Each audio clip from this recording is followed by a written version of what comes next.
tauta ki e tamini, e whakapa tau whanok na fo. Ko ia i kore whamoremore atu, ka ui atu hingoa, tau turi mua ke tau taimi, pake kātake o mea mai, ki mua, ke o maho se aga e kamata e tau programa, ko ni mātou noa peu kamata.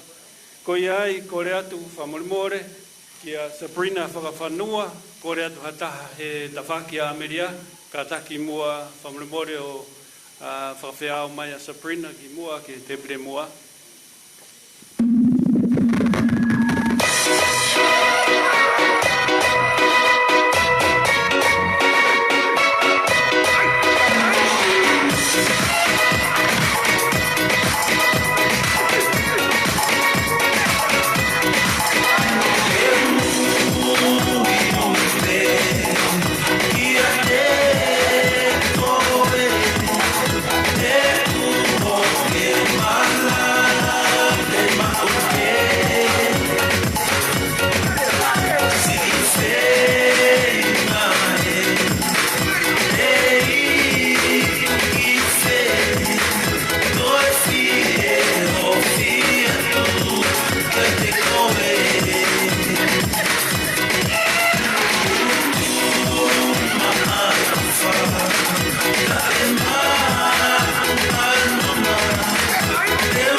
Whamoremore kore atu ki ha taha i he whahai a Amelia, ka tak whamoremore, whawhiao mai a whawhikau,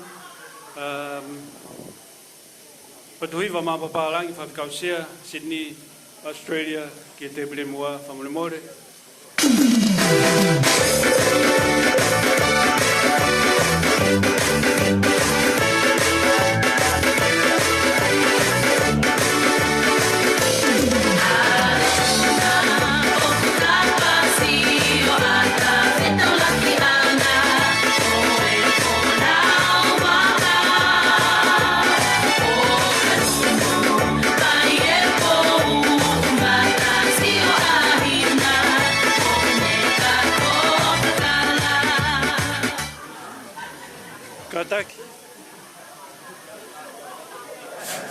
Kataki kore atu e taha he whahai a Keri, a taha he whahai Keri, kataki mua o whawhiao mai a Pātere Loni Mafi, Pātere Loni Mafi, ki te peri mua whamoremore.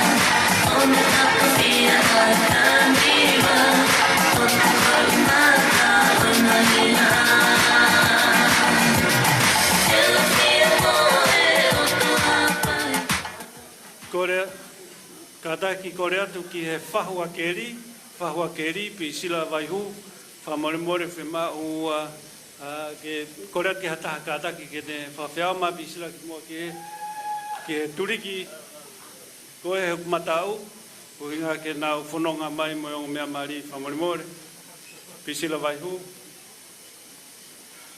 Pehe whoki ki he whahu ko ni koe Amelia, kore atu ke whahu ke saia, whamoremore, whawhiao mua ke saia ki mui ki he tawhak matau, matapahu mai.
whatap ki o toa mafi, ko ia e pure au niu, e tau mo ui,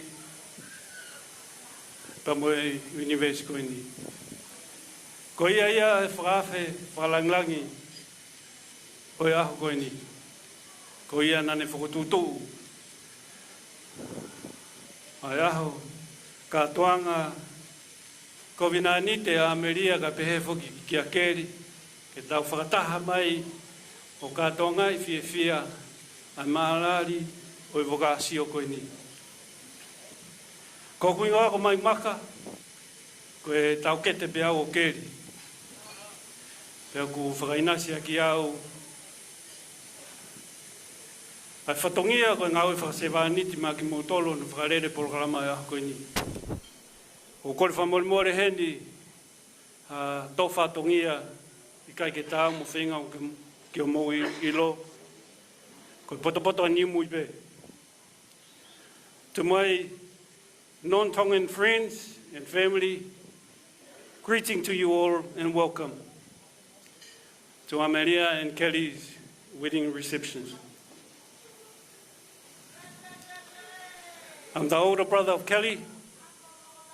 Him and I look alike. We have the same hairstyle, bald head, smooth and shiny. However, I'm the cute one. I will do my best to entertain you guys. E taimita tau peko kore ka motolu, tau whengaue aki mua, ona whakalere programa e ahoni. Wawe pe tau taimi, uia e ngahi tutuni e whareni, whaambeke mou tau hiki ai. Ka taki, koe ke whia mau ha mau tapaka i whareni, ka pau ke whia mau ha o veipi pe te mau tapaka, mea ki mua, e tawhake pau ke ni o mau me ai.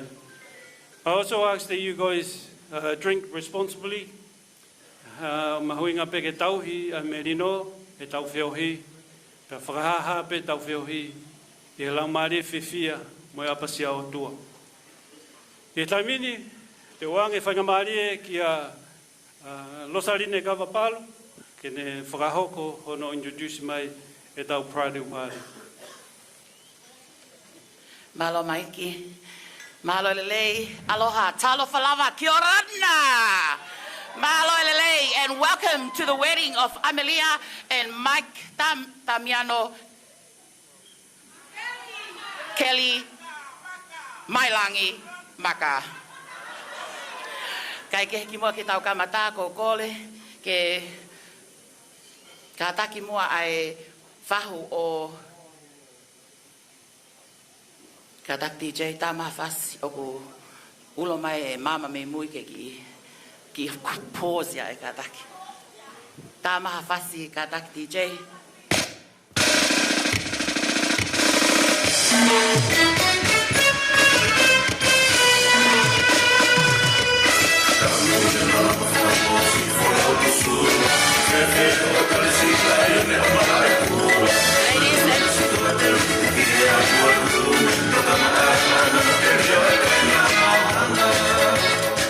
Pas mai ke whaho Amelia, kataki ko kesaia, otu mo mua, pia mo loto mawhanga whoki.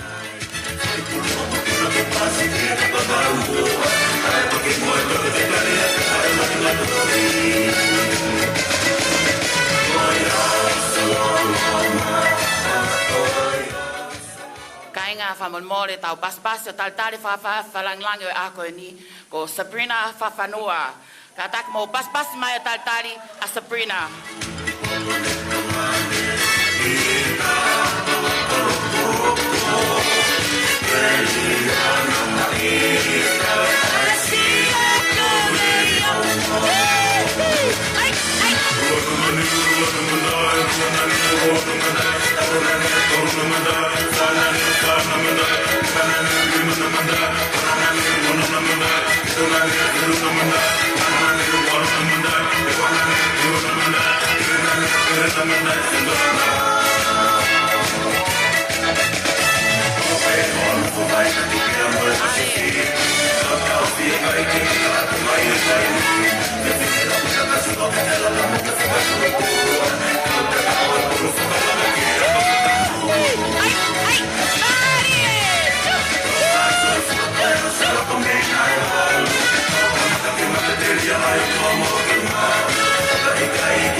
Malo DJ.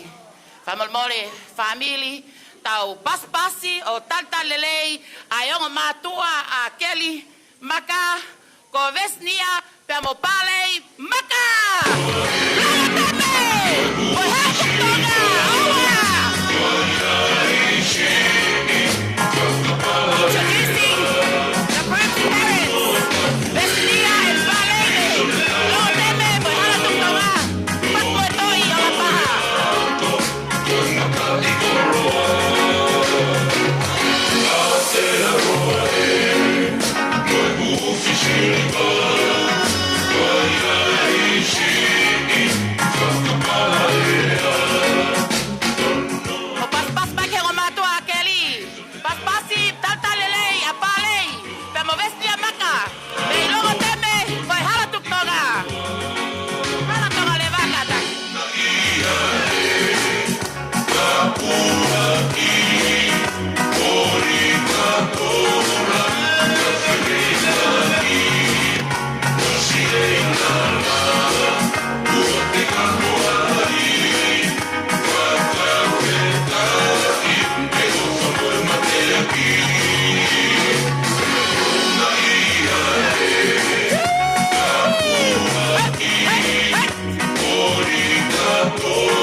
Enough, where? Hang on my DJ. Introduction. Ay on matua. Ay Fifita mari oi ako ni. Ko sasi Mailangi piamo Petrisa Mailangi. Pasti. Atu mama. Mepaga. Ay.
Introducing Maka o Tamiano, Maka ko Pisila Ilayu.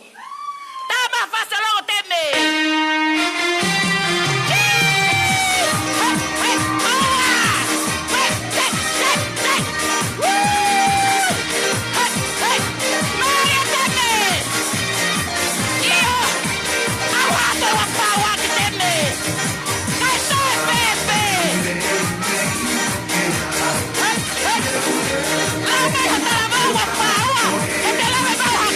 Maricolo!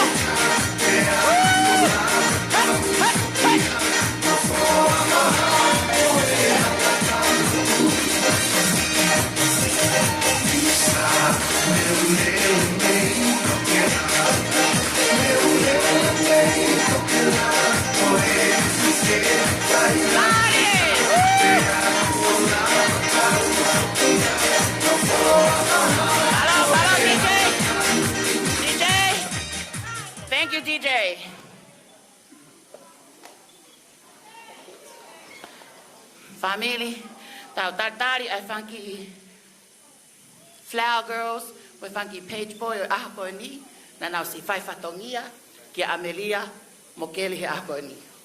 Ko iai, tau tartari ai funky flower girls e ahako ni. So, katak DJ, taha maha nau fasi, ka nau mea mai. Pretty girls walk like this, this, this, this, this. Pretty girls walk like this, this, this, this. All the pretty girls walk like big boss bitch. Hey boys and flower girls. Put it on my wrist with some ice around my neck. Know my ex, on to the next. He know this good cause he always come back. I'm like diamond, shining, fly me to an island. If I say I want it, then you know me don't Tartari funky flower girls e ahako ni. Funky longo teme, funky namano muka, boy funky whanau. Leila paha, mo fast mo afi foki. All the pretty girls walk like this, this, this, this, this. Pretty girls walk like this, this, this, this.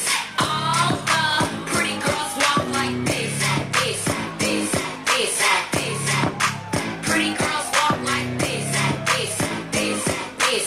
All the pretty girls walk into this like I got money then.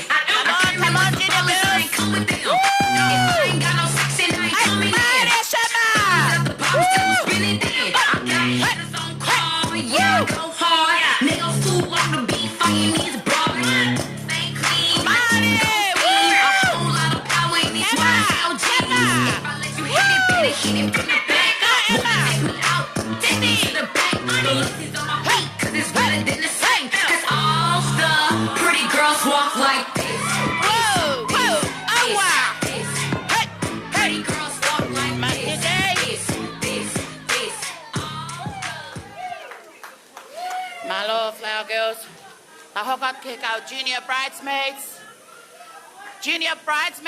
and junior groomsmen. Ulaki ko junior groomsmen ko lolesio longoteme tataka motonga. DJ.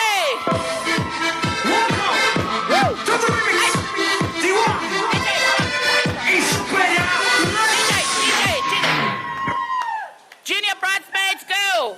Pamela and Fide, may Maofaga.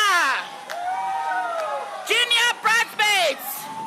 Afena, Wannabe, Otmomoa, Hapai, Northern Territory. Paspasi DJ, Tahapasi.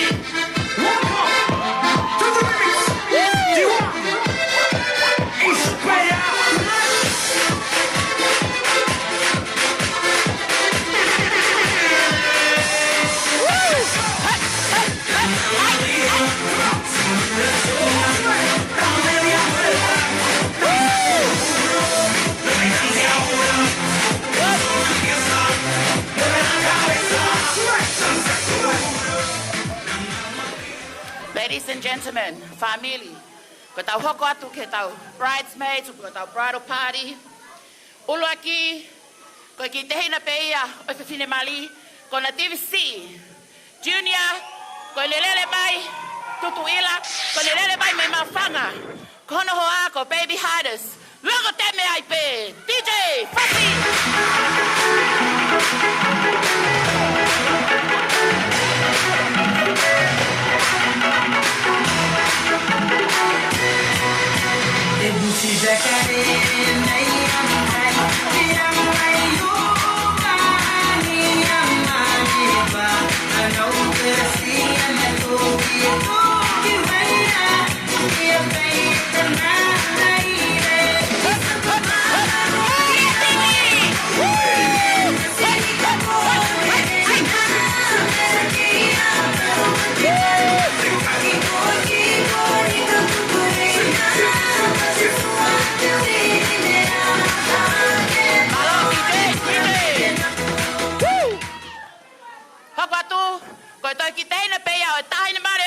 Katak Fifine Mare Akoni, ko te pala Mailangi Junior, kono hoa ko Sek Haides, lo teme, mawhanga. Agana and Latu. This is me against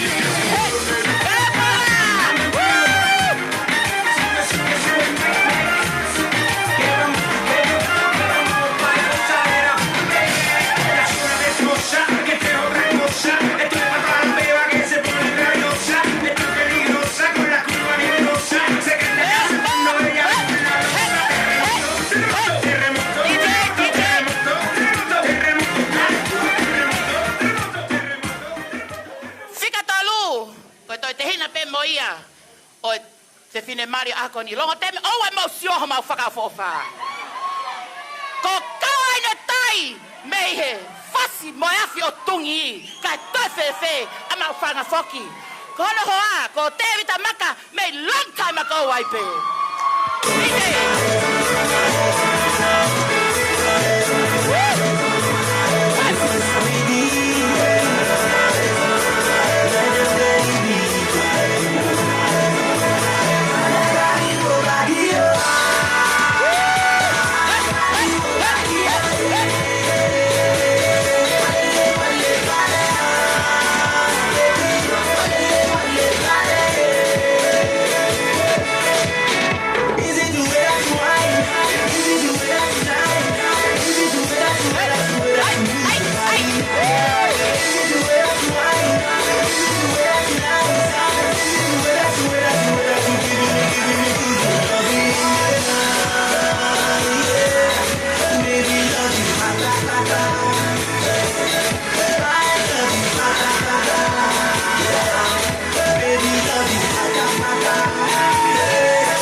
DJ.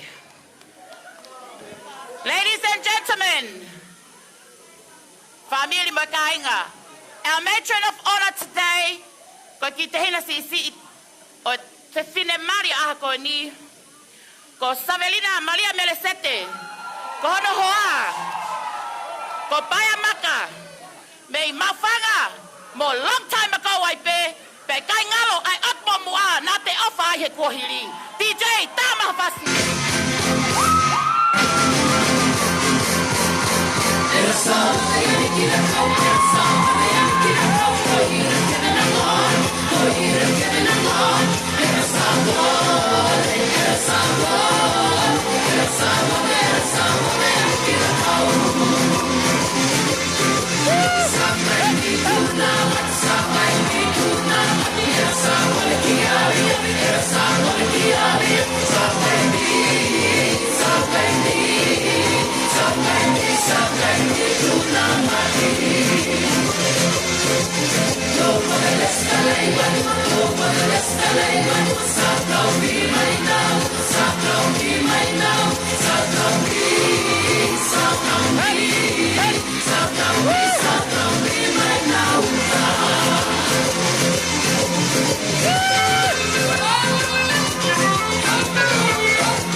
Ladies and gentlemen, koyong kita mayo eki na na fai fatongia faka osima Amelia Fifita Mailangi Maka ako ni kono ki la mutupe ko sias Mailangi Junior pemo amato Latu may behake apo mua pemo mafangai pe fast DJ please.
o te mo Fifita tali. La miniti pe. Pea tau sio. Ke he ongo me amali. O e aha kore ni. Kako kore ke ongo whae huki ai ongo me amali. Ke na kātaki tāma na ki fast. No, pe DJ. Ke na lere mai moia ki loto. Ke mahino koe. Huki ki na ua ke ongo me amali o aha koe ni. Fasti mai DJ. Tai aha.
Ladies and gentlemen, please be outstanding so we can welcome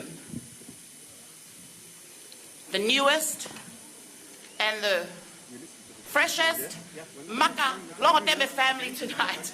But before I introduce them, ko hokuingoa ko lo salile le aloha kavapalu. Ko ki fae awa Amelia Fifita Mailangi ihe eiki me loto ko lo motua pe mo tangata foki. Mosio mai peke whaka ofa. Ko iai, mosio sio lelei mai katea. O te mosio matoke kusino. Ta mosio mai kek malahi. Can I have everybody please be upstanding and put your hands together to welcome the newest and the brandest Mr. and Mrs. Tamiano Maka!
e o mea mali mo whanonga atu ki ho mo tanguto anga. Pea kātaki. The bridal party, take your allocated seats. Can I have the bride and groom take their allocated seats and the bridal party, please?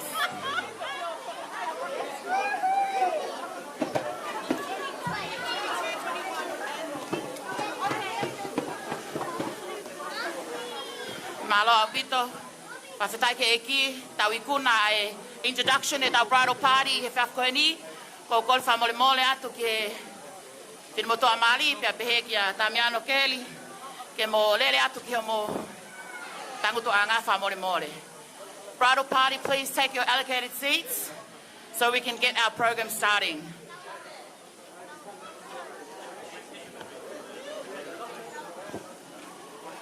DJ time ki foi fast kata ke fa no fa ke tau bridal party, please.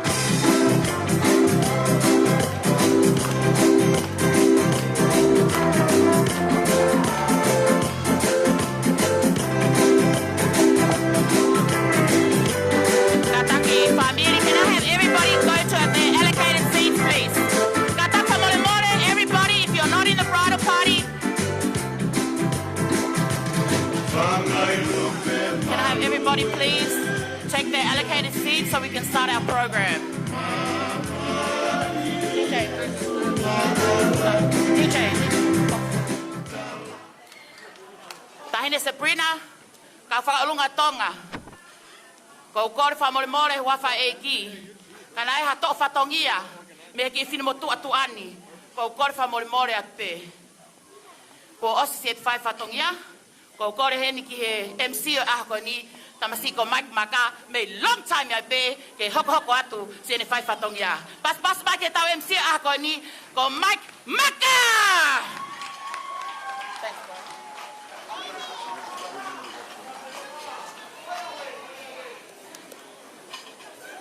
Whamalo ni kalo saline kawabalo na whakau koe fatongia ko ia. What an awesome entrance ke tau katoanga ia honi. I kai pe ko haloi ia o tungomua ia pa mo funga whawa. Longa tepe, kumi hoa ke o tungomua mo funga whawa. Koe te tau hoka tō lewa ki he proklama ko ni kore peheni ki he ai ko tau lotu kamata ia. O skoa pa te teu mai ai tau rea ke me whai a keri ka pehe whake rea me whai a Amelia. Aia ko kore peheni ki he tangatai ki whawhikau sea se rea. O tuhiwa mā papalangi, whawhikau o tuhiwa mā papalangi.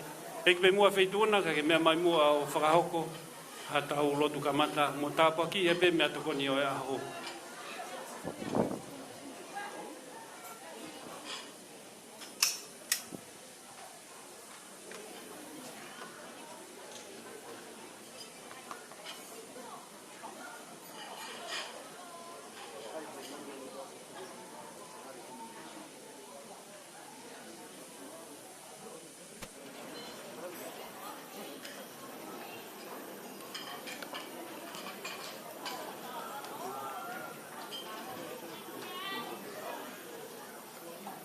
Tapke o tua mafi. Tumwa whainga maari ke whahoko ai lotu e whia koeni. Ka mau tāpua ki I. Whai o whaha koeni. A taha ke whamalo ia. Te kau tua mai tamai. O tau e ki ko kalaisi. Ka koni whai ho tau tāpua e kina I a kalaisi. Ki tau anu anu he ngahi tāpua ke me e lau maari e. E ngahi whaitua langi. Ke tau lotu. E o tua maf. O tua ma on. O tua koe o langi, ko o tua koe o maman. Ko mafi ko whahoko ai. Ai aho koe ni pia moho no whotu utuu. Ke whahoko ai kou nani te. Oi maari e waha koe ia o keri pia mo Amelia Maka. Mea mai ai e taraik pātere. Pātere e loin mafi. O ne whakahoa ko ai tāpua ki. Na me whakafuakawa. Mai ngai whatongia pa me wholofola pa me ha Fiona. Pea kua ikuna. Na mau whawhetai ai ke ha Fiona. Au ene ei ke hoa koe ni. E malumalu e whare koe ni. O maoni e tāla o e sāme. Koe aho kua ke teu. Koe aho e mawawa, koe aho e whiawhia. Koe aho e kātoa ngai mari. Whawhetai mo whawhetai ho mau lau mari e. E nai ho koe mari i kena i kāreri. Ne whakawhei koe ki ai e kalaisi. Ne hanga whakakātoa mea kotoa pē. O au ke tono nou. Ke lawa pia ikuna. Pe ke aho koe ni mau whiawhia mo whawheta. Mea mai ai ho iki. I he ni hama tāpure. Kau whatamo tana i pātere. I he ni o tua parei, pa pefo kia vei. Pia mo i whamiri. Kia siaos. A pe kia risa pia mo i whamiri. Ai kāinga toka ngofa kotoa pe mo i whamiri. Ko mau kau whatai hoa koe. Koe mau lotu. Ke tāpuaki. Mo tāpuaki. Mo tāpuaki ia ngo mea mari. E ngai tāpuaki whakalangi. Pia mehe a Fiona. Ka hui koe hoko atua whanonga. A me tau he fuakawa. Ke langi langi pe o a Fiona. Whawhetai ati o a Fio. Koe mau whatata. Pia ko whiawhia e whamini o tua mafi. O whakata whetu koe ni ke mau i ai. Mea mai hoi ki o mau kau whata. Ta moi kāi ngā pa monga mea mari. Mau whamalo ki a Fiona. Ka hui koe Fifita pa moi ofa koe ni kua whai. Koe honga i a pehe a Fiona. Moi lota peke whakawhiawhia aho koe ni o tua mafi. Tāpuak mai. Ai ofa. Wharamua a hivi Mailangi. Ilo ai hoi ki. Tanai pātere. Ai ongo mea mari o tua mafi. O mau tōka toa si kāinga tonga. O maha malo i whaia whakalangi. O alo ko kalaisi. O mau whakamoui. Amen.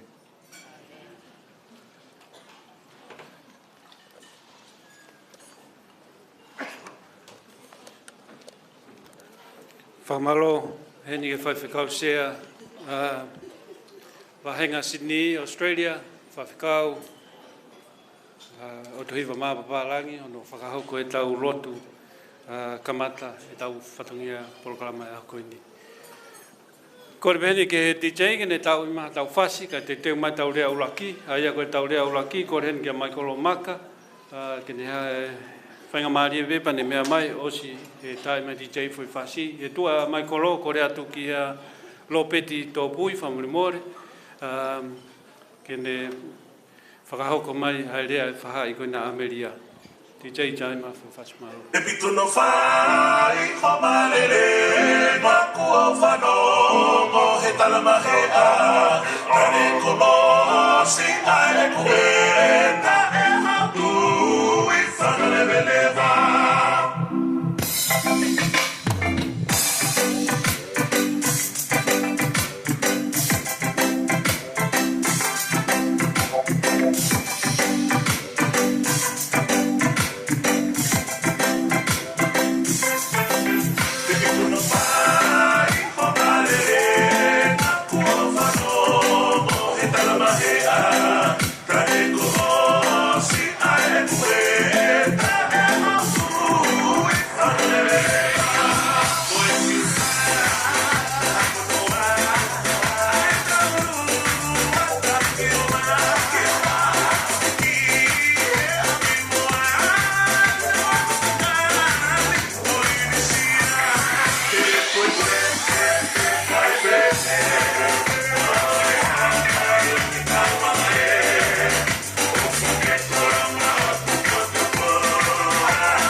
Maikolo Maka, ka pau ke whareni whi mau koe ke whahoko e rea whamira keri.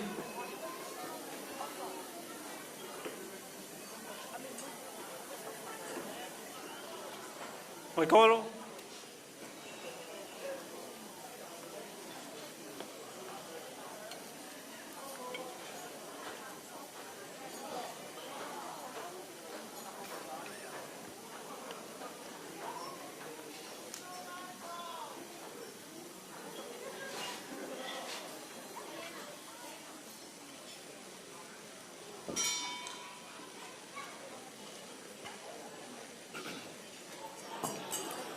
Ki mua pa whai ki rea, kore e mua, ke ulua ki whakahatu, ki pui tua, o tuani. Ko wingoa ko Maikolo Maka, ko tangata eki, o ulahia, e tangata eki, e tamasi mari.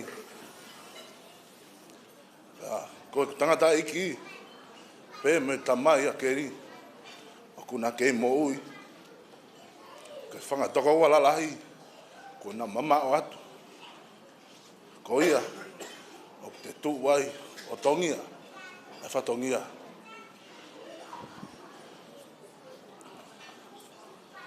Whatapu, ki a whia e tolu taha, o tua, i e tau loto ngā. Whatapu atu, ki a kolo whakahanga. Whatapu atu, ki a mau o, katoa ki kirikari, muha a tauhi whanua. Whatapu atu, ki hongo tangata iki pātere. Pātere i ta kolo amatangi, ka umaa whoki, a pātere loni mafi. Whatapu atu, ki e whaiwhe kau, o tu hiva mā papalangi. Whatapu atu, ki e eiki māma Amelia, ka umaa whoki eiki māma keri. Whatapu atu ki ongo whamiri.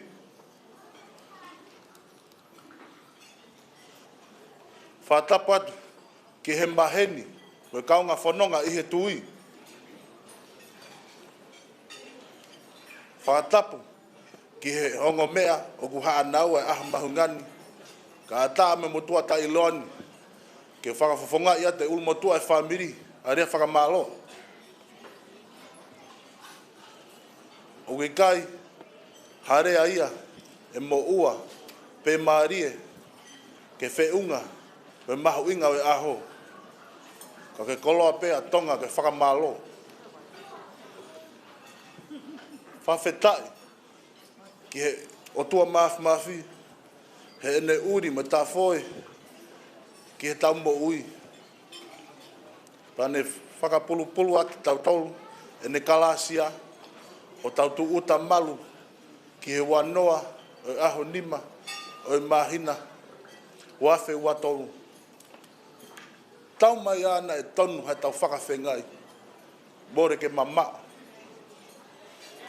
Ke lololo tau pene alo o wha ki haa tangata, pe au tau tai mai reai, e aha whakakoloani, o tau kau he lau he kau, pe koe tau rea bea koe whakawhetai.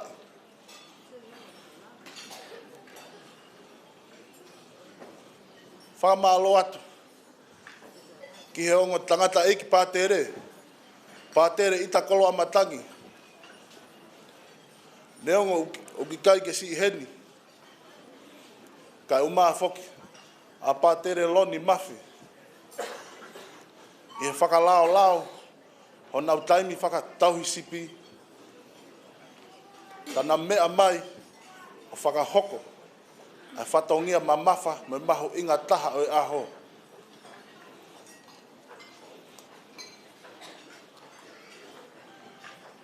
Whakamalo atu, ki he whaiwhe kau, o tu hiva mapapalangi, moha a lotu.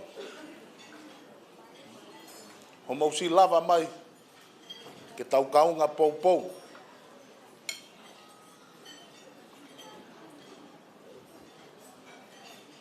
Whamalo atu ki he ongo whamiri i he lango waka o tu whakataha pea i kuna e Amelia mo keri e aha mahu ingani ki he namo ui. Whamalo ki he sola Mailangi i he tuku homo taimi ka mo mea mai i he taimi i he taimi whakataani ke tau kaunga pou i he whakamo oni na e whai Amelia mo keri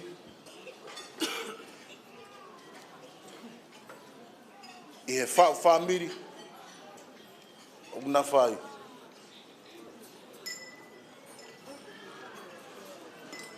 Whamalo atu ki e kolo whakaanga malo e tauhi tama lelei tauhi tama whakaofa tauhi tama hoi fua pe ok to'o ai se ok loto tuani o fia he tauhi tama kua ke whai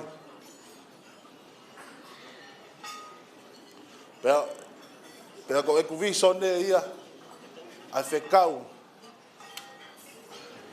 na e whai he tau tamai i he tui ki hene toko taha tala whekau he ikai te ke kumi ha mari o aisake me he kau whewhine ke nani ka te ke alu ki he kolo tupuanga o kumi me ai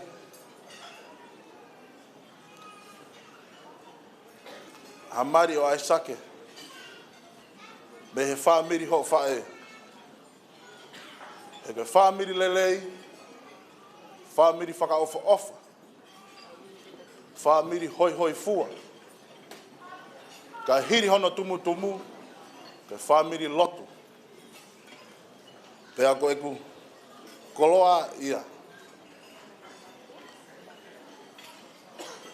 ka taki peko atamai ngalo tohi pe mea katoa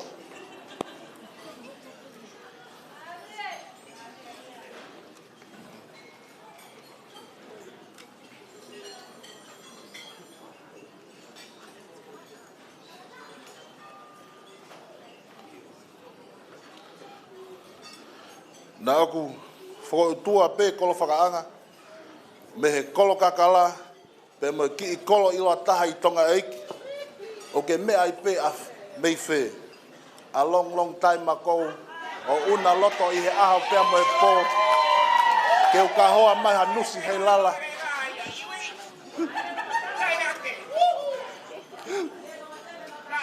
o manongi mo alaha me he otu mua pe me taulanga whaua aho pani lolo me hala tuku tonga pe ke hoko ke vasi koula ke teu aki I he loto whaere mamata ki moana api ko mamata ki moana ke lau pisi mo lau noa aki o ka whanga I lupe hela a I he hala tonga rewa ke mahino ke kakala I loa.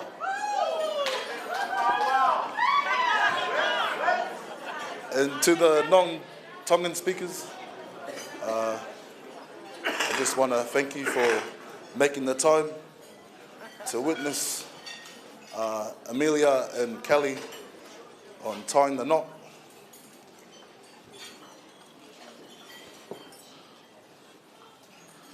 Ka pau o ku iai harea e sika hema pe tuu kauta I he kātonga e kini kolo whakaanga o ko kore whamore atu ka hufanga he lotu lelei na tau whai I sai one he kātonga mari o tau whai rewa he reo ka tatau atu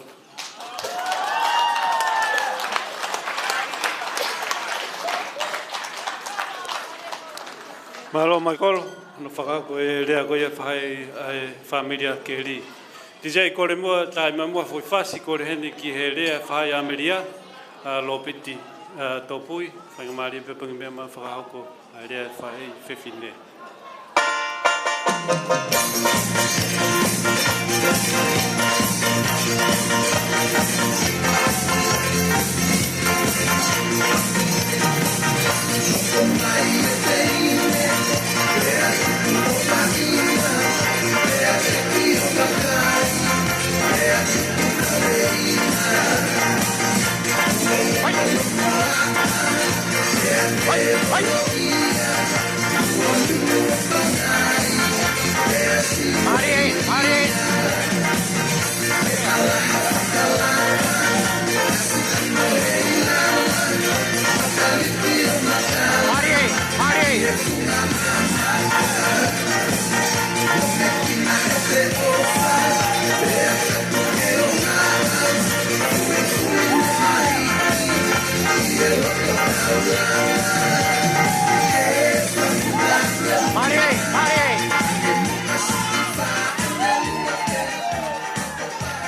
Good evening, ladies and gentlemen.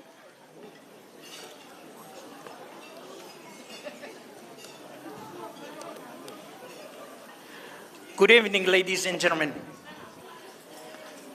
Mahalo I mau e Fifini, whakafofakoen. Nau nofo peo whakaukau, mo e whakaamu, ke utoki rea whikaua. E koe rea whikaura ki, tene whai e whakatapu e aho ni, ka utoki huwhanga atua iau. O kore pe ke huwhanga atu, i ngahi tala whakatapu koto pēna, ka mata misaione, o au mai, ki e rea koe ni na e toki osi. Ka e rā mo oku, ke u whakafofongai, ai tāhine o e aho ni. The princess, o e whunga whāua ka u maa whasimo e awhi. Io na ngalo koa, a e ku taia mo ni me o te mōmua. Kai tū keu whakahoko atu e motua o kureani. Ko kuingoa ko lo pati tau alupe tō pui. Ana, te urigo I tua. Ko o tangata eiti, Amelia, tupuia I he tangata. Ko au, ko e tupu au I he whiwhine, ka ko e whiwhine mua mai. Aho ko ni o kai ke whai ha whakatuutuunga ia. Ia te au pe ko tangata eiti. Ko aho ko ni o mahu inga au pito ka te au. Ai aho. O princesi, o whunga whaua. Ka koutui, e gai toi ui koe koe princesi, mahana koe kuini, kai dipendia miho huse panti. Koe kurea ku wahe tolu. Te urak whai e rea, pia u whai ki whamaro nou nou, mo e ku talamo nou nou pe. Kana e talamai he tangata eiki, ai tahine mari, ke urea nou nou. Ko whawhi rai lai. Ko i koe mau ai whainga maari e koe ni. Ke ure ai. Nei e tū ngā rea ia ke whai ai rea o e aho ni. Ka I he mawhana hokuloto I saione I e aho ni. Pe au to'o ai rea koe ni.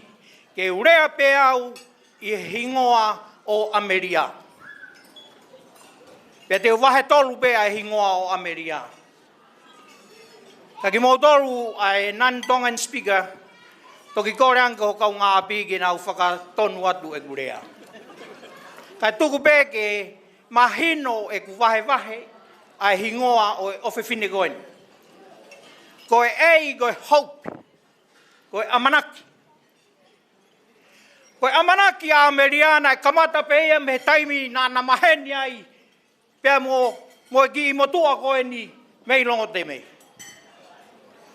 Pea kamata me ai whalo o e afo o e amanaki. Ki he aho koe ni o kuta witness ki ai.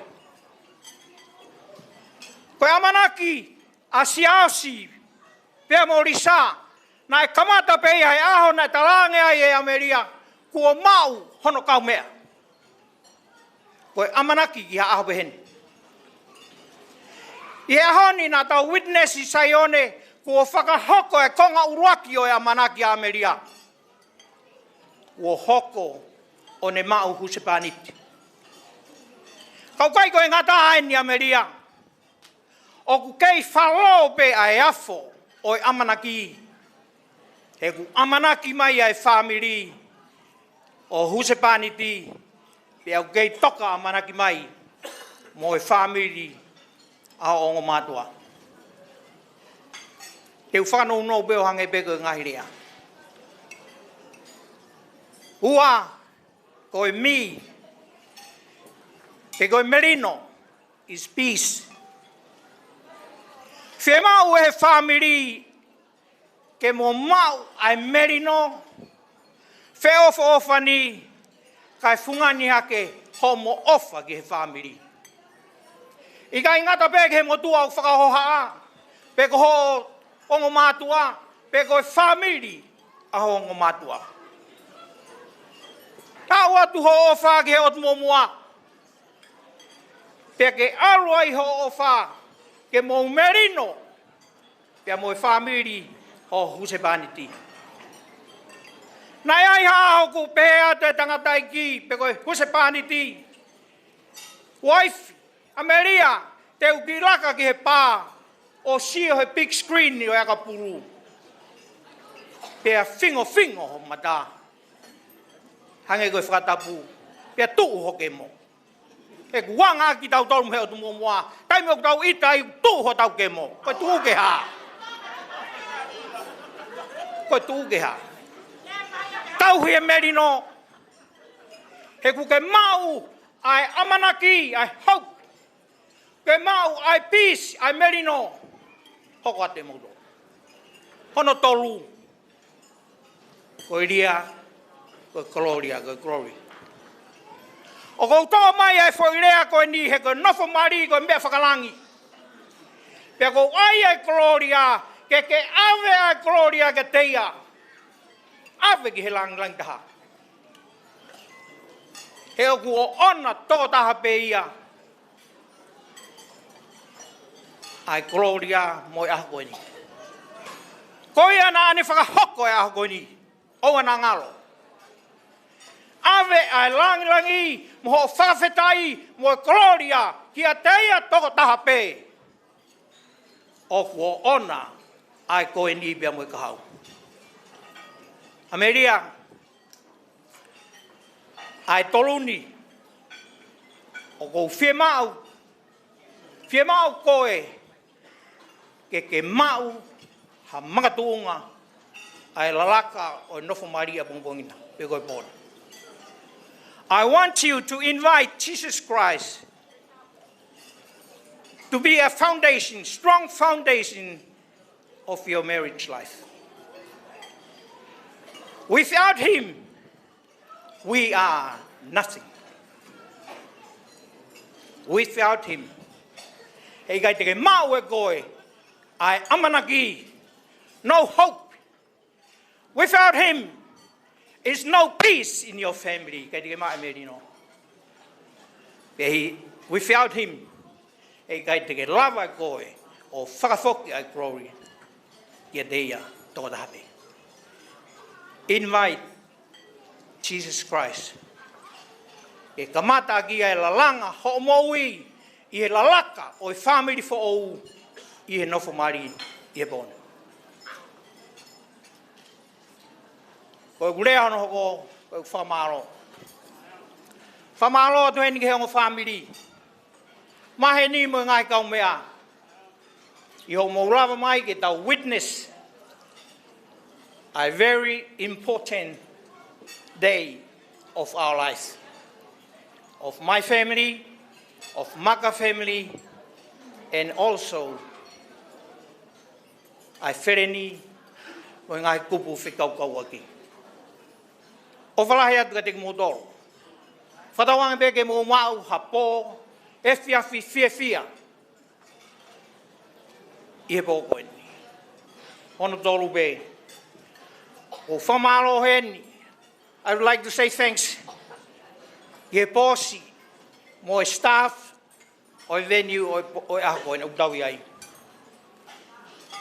I o mo ngāu e delegation o mo whai, ke uhi pe, o katoanga o pokoeni.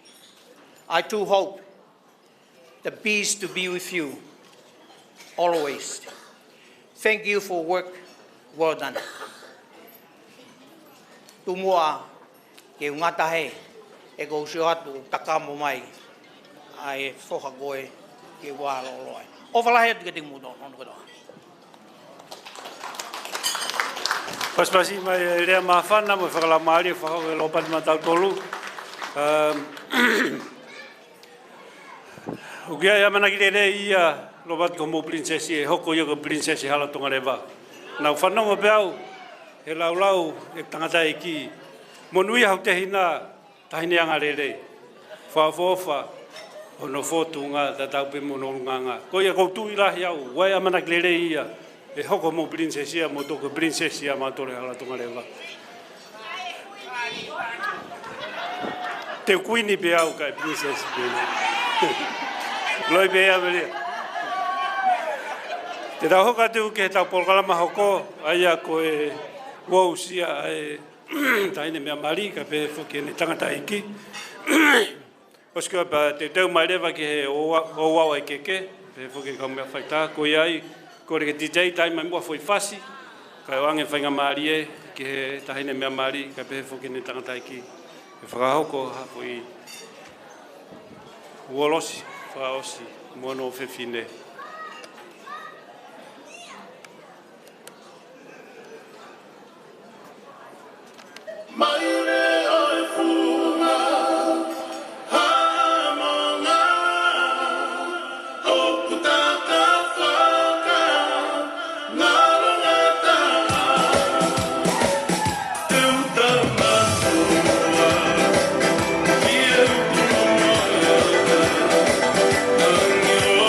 Yeah.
first taste of what freedom's really like.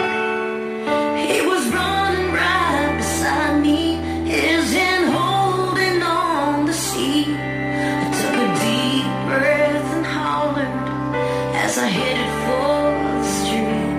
You can let go now, Daddy. You can let go. Oh, I think I'm ready.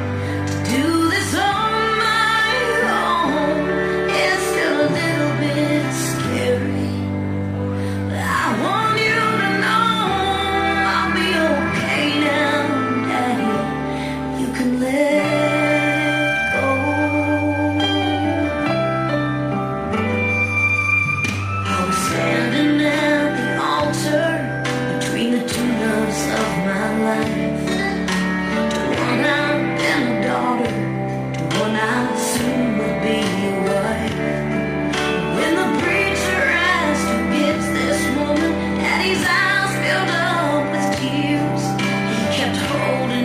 tenderly to my arm till I whispered in his ear, you can let go now, Daddy.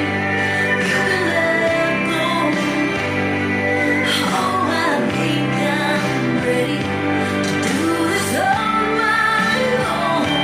Still feels a little bit scary, but I want you to know I'll be okay now, Daddy. You can let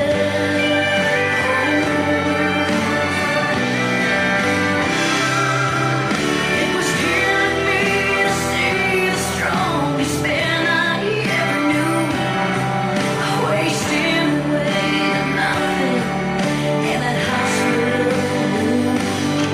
You know he's only hanging on for you. That's one thing I've never said. My voice and heart were breaking as I crawled up in his bed and said, you can let go now, Daddy. You can let go. Your little girl is ready to do this on my own. It's gonna be a little bit scary, but I want you to know I'll be okay now, Daddy. You can let go. You can let go.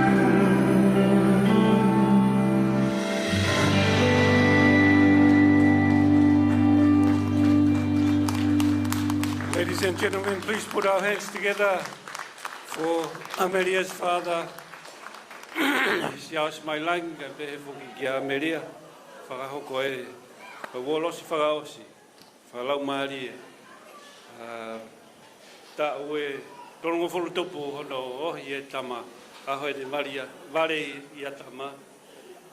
Ka ku whakamawhana pe sio, e na whakamawa e whakaosi. So mea pena whatonganga i, hula siao si mone o whewhine, kai tōlo i matama keria me o rungangi. Masi, tokanga. Koe whalala siao si utukwat ka te koe. Tai mini, kore ke te tei taimang foi whasi, kai kore ke hongo mea mari, na mea mai ki muani, whahauko ai o wau e keke, kore ke kau mea whaita.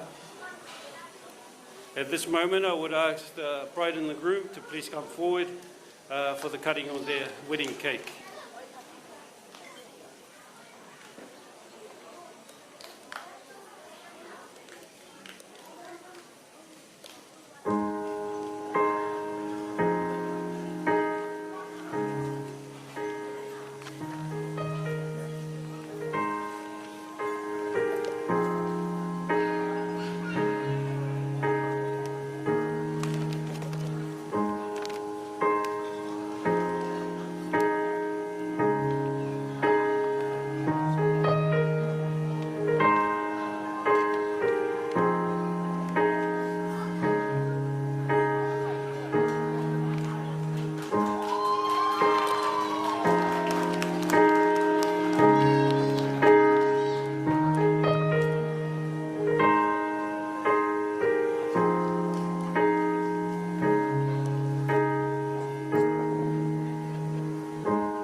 I found love in you,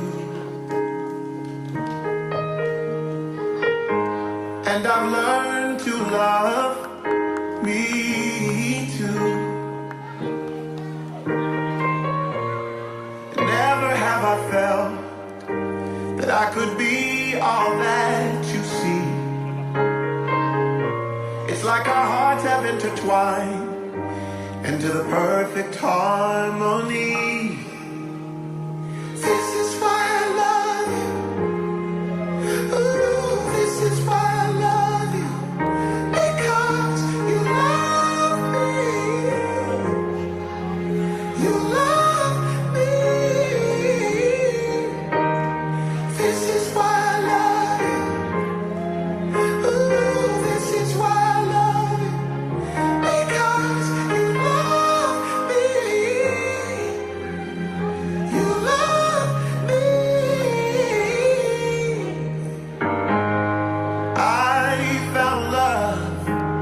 in you.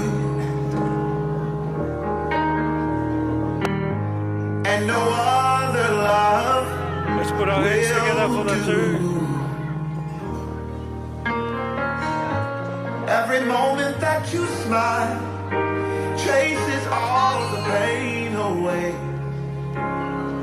Kore e taipai ni e hoka toi pe ai wolosi a keri pano Amelia. Mo kata ki mai ki muani e whakau kai pe homo wolosi.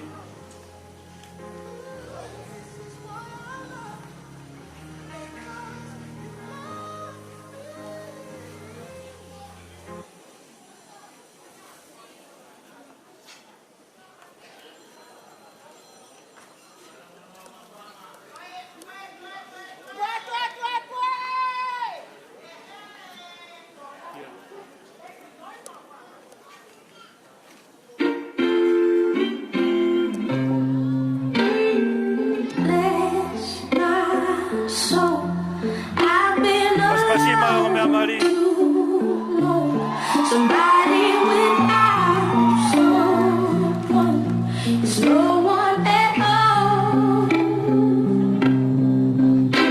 Baby, all these nights I struggled and fought my brow, scared that someone your type couldn't see past my flaws.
Koreke te tei ke tai maha fui fasi, kai oange whainga maarie ki he whangawhae Amelia.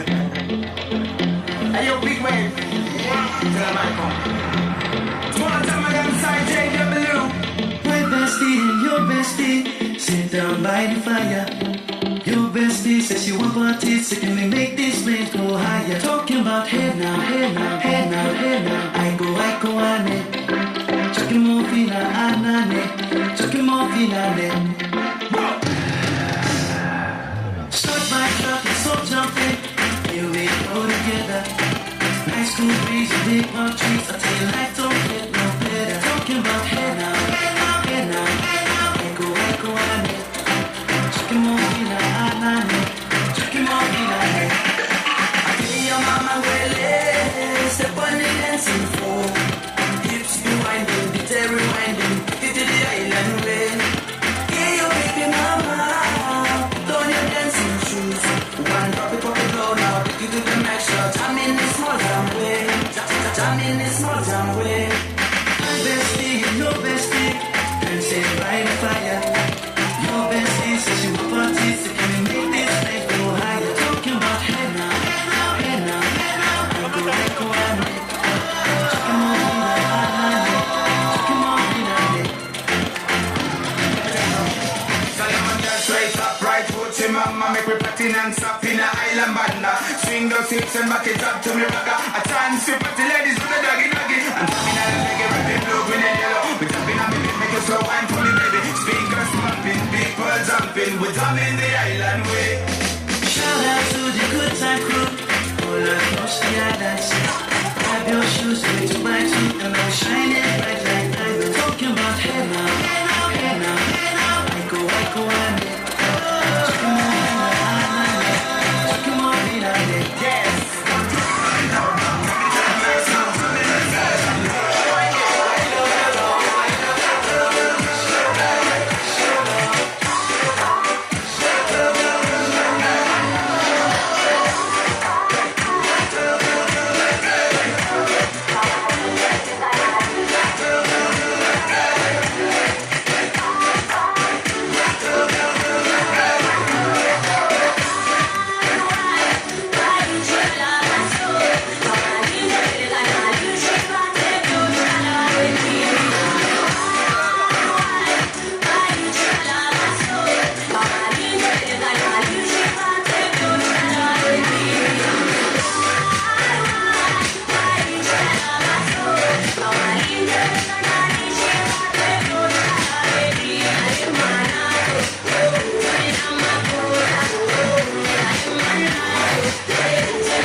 Kore tu whaingamari ko ni unga ke whakahoko e whaita o mea mari ka pehefo ke kau tangata i ki whaifikau. Pospe goia hoko atua e whatongia ko ne whangawhae. Ai ko e whatongia whangawhae la ka mata pehe e whangawhae ko na Amelia.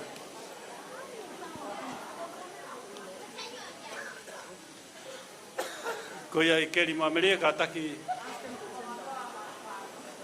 Can we have the lights on, please?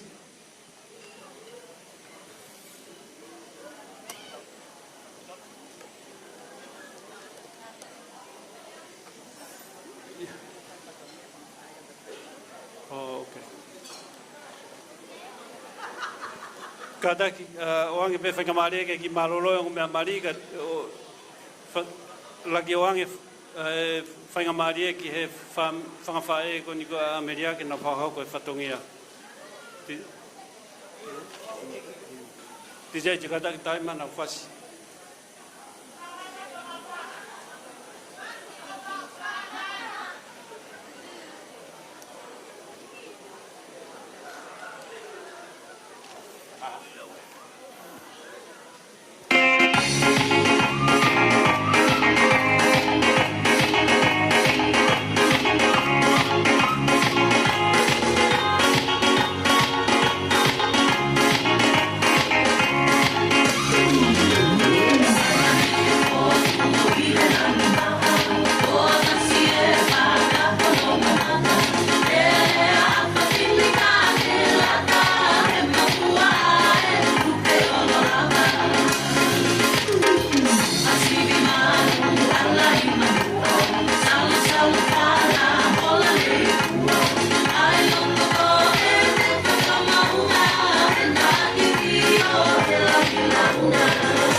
Koregeu.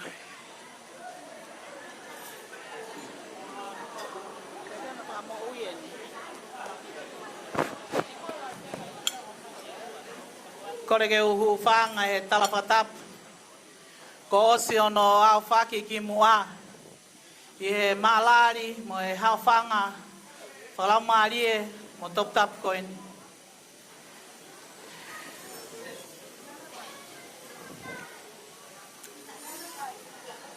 Kore hango fua. Ke whahoko atua e tala whatongia. A e whangafae. Tua mo ta iloa koeni a Amelia Fifita. Mailangi Maka.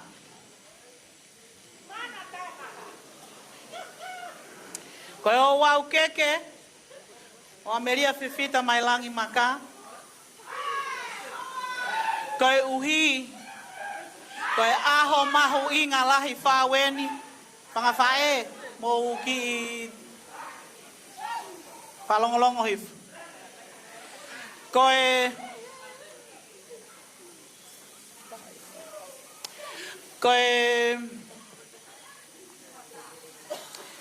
aho whakakoloa eni ki he whamiri. Tau te whito ki he ki mautolu koe ni me he whungawaka sias katorika. Koe uhi, koe mau mawhana, koe mau vela fia. Koe lava ke tari e Amelia a e saklameta e wha i he taimi beta. Ne tari ai e saklameta o he whakarele i pe koe kofesio, ko filimasio. Tari e iki, fuafua tari e iki he ahoni. Pea moe matere monio. Koe mea lahi whauwhaua ia. Ki he mo uia e ki tangata katolika. Tok mau fie ai. Moe whawhitai. Whawhitai. Pea mau hounga ia. Pātere loni ka maa. Nga tangata ik pātere i ta koloa matangi he teu whewhine. Whakalau maarie. Moe hinoi o keri. Pea mo Amelia. Ki he sakalameta ko eni. Ko ia ai, ko e tumuaki, o e keke mari a Amelia, o guloto pe whangawhae, ko e uhi ko ngahi sakalameta o e o wau top tapuni, ke to o pe ia o tauhi, ko e na suvenia, i he aho mahu inga ko eni. Ko e kore atu ke whangawhae, mo kataki.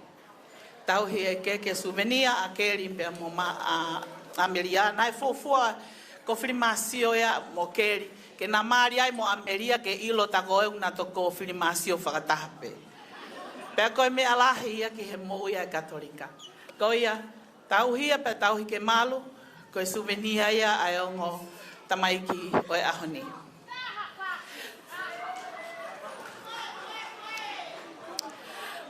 O kui ai lewa pe moe keke whakalangi-langi. Koe uhi, koe api-api e tau taimi. Ka taki pe kau whakautou tātu pe. Koe keke whakalangi-langi o e aho. O kui ai hono keke whakalangi-langi. Koe hounga ia e whamiri. I he to o ho taimi. Ka ke mea mai he wahanoa. Koe whakahaho ofa. Koe kai ngata i ho tuunga i he kolo. Ka koe tokai. Moe o ngoi. Ai whakatoka ofa he whangakuina he whai mei mo ai mo. Koe au kuhiki ake ai ki e tonga whatwha. Ai keke whakalangilangi koe ni. Whalafihu ua ngokumi. Au whiake ai whātu walu. Pea koe ai mono umu koe sila. O kuhiki au tauhi. Koe mea ia e tahine ko Sabrina whanua.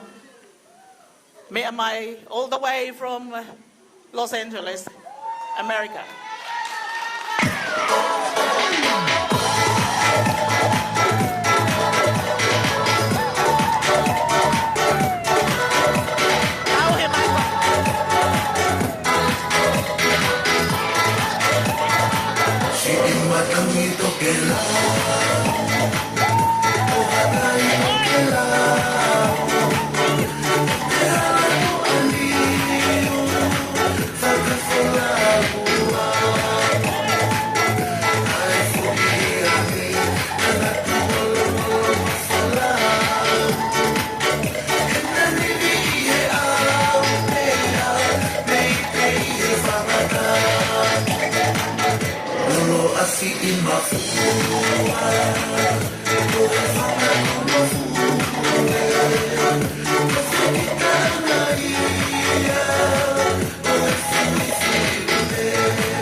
Koe tumuaki o e keke Maria Amelia Fifita Maka.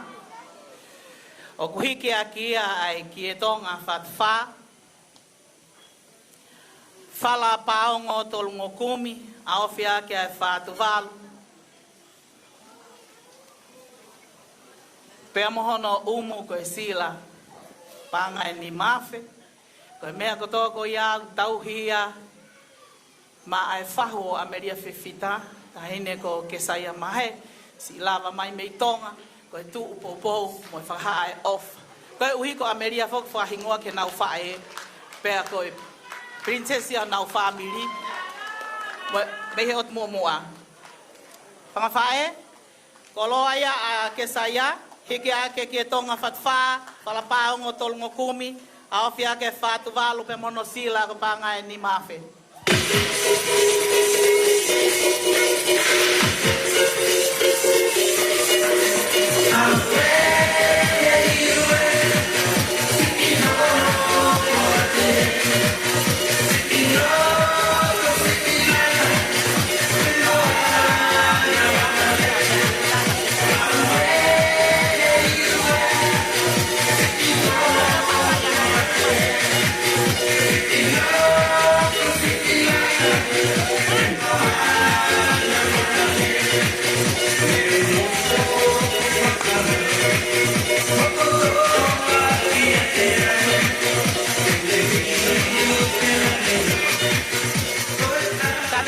More ko hai tau hiki ai e koloa koe ni, tau hiki tua e koloa e whahu, ya tau hiki mau.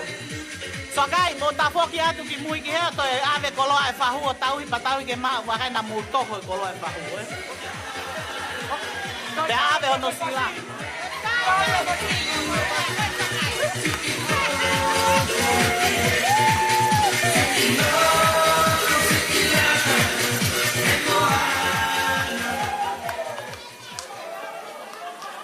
Koe keke hono ua.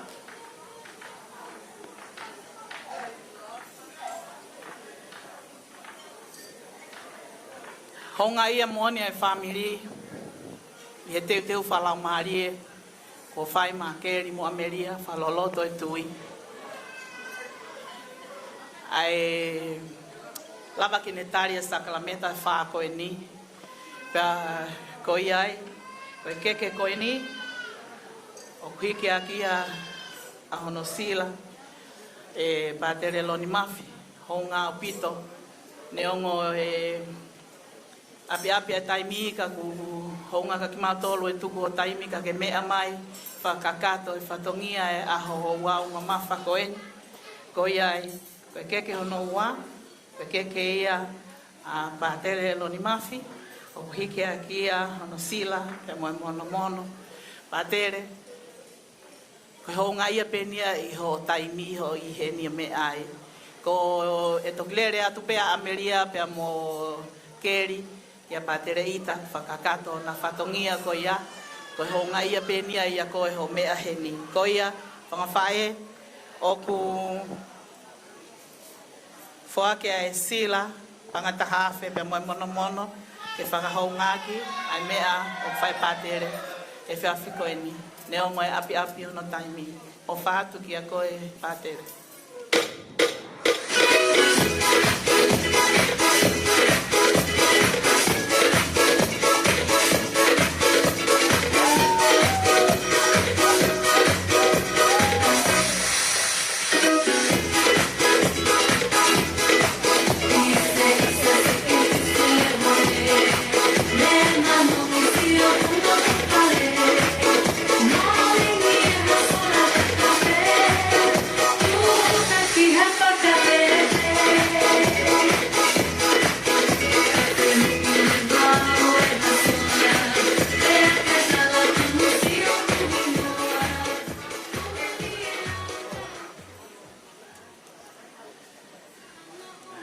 Koe tau keke hono hoko, koe keke ia, ai whai whekau sea, o siasi tō kai kolo, I he hounga ia, e moe o whalahi me he whamiri ki a te koe, heke ake ai keke koe ni e whalafihu ango kumi, whātu walu ki a whamolua ke whātu walu, ka ku hiki ake ai keke koe ni e ki e tonga whātu whākataki, whalafihu ango kumi, e moe whātu walu,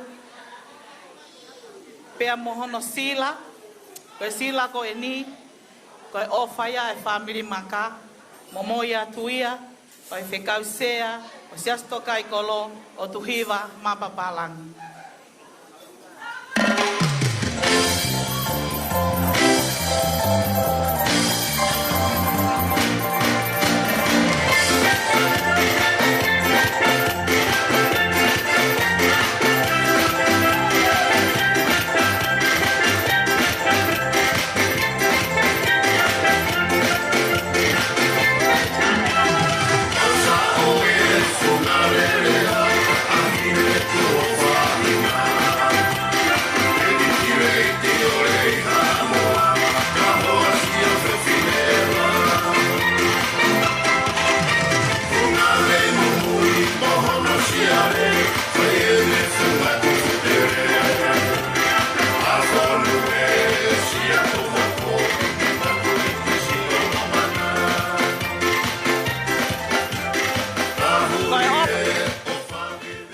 Koe ofa koe a e family Maka, o fua ki ma e tangata iki whai whikausea, panga e wafe ni mange au.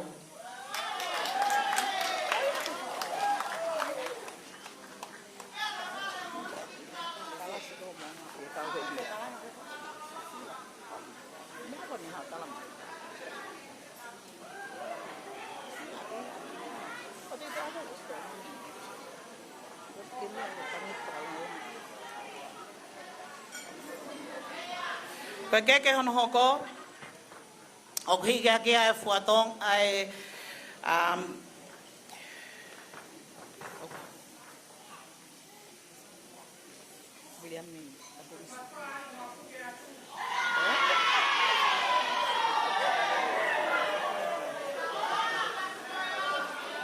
Sakai tai. Koe mea no mau family koe keke hoko, o kuhiki aki ai watanga ki e tonga fatfa, fala wangokumi, whamolua ke fuatanga toka wanoa, koe koloa koe ni, koe koloa ia ai whaiwhikausea o wawau, Williami, Paterisi, Mailangi. Tawa ki o!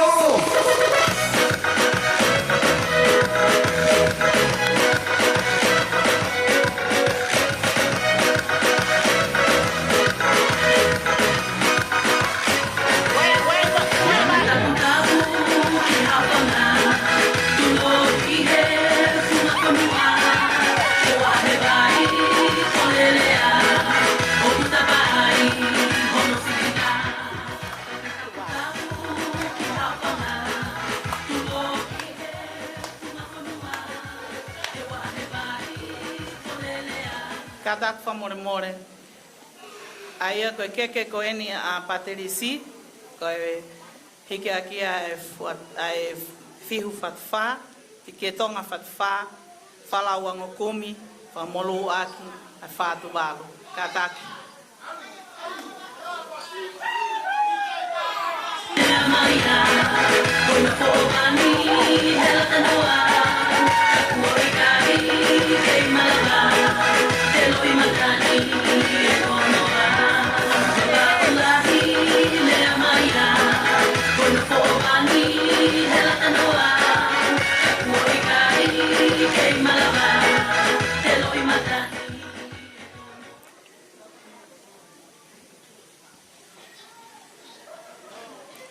Koe keke hono hoko, o kuhike aki ai whala o wangokumi, fuatanga toka wanoa, o fuakia koe mea ia ai whahu o keri Maka.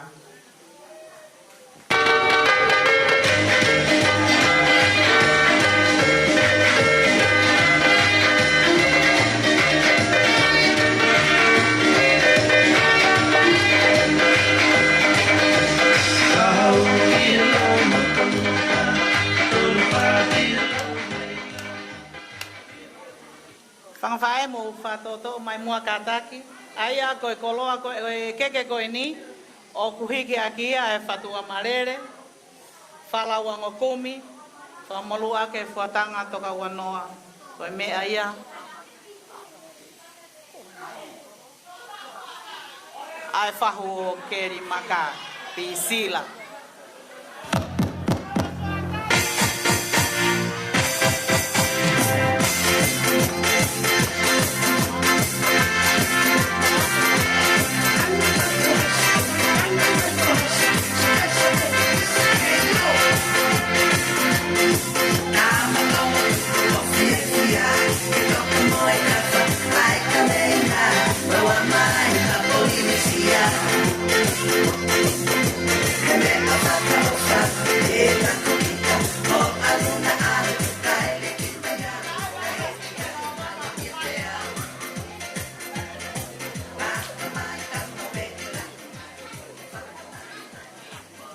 Koe keke hono hoko.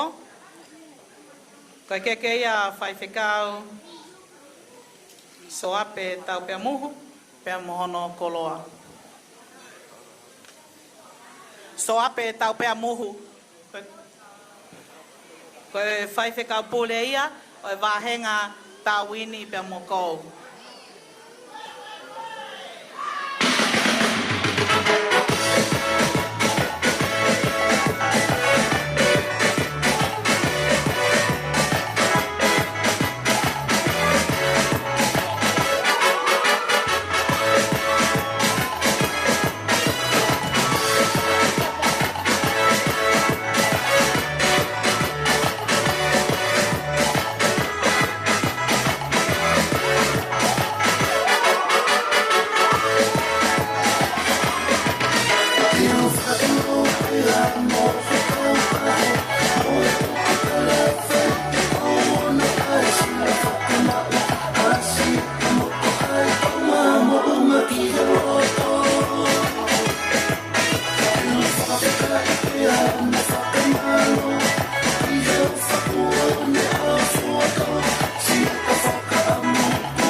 Koe keke hono hoko, koe keke ia a whaiwhikau, ti tāri kolomalu, pia mohono koloa.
Mo kata ki whawhae, unu mai ki muani.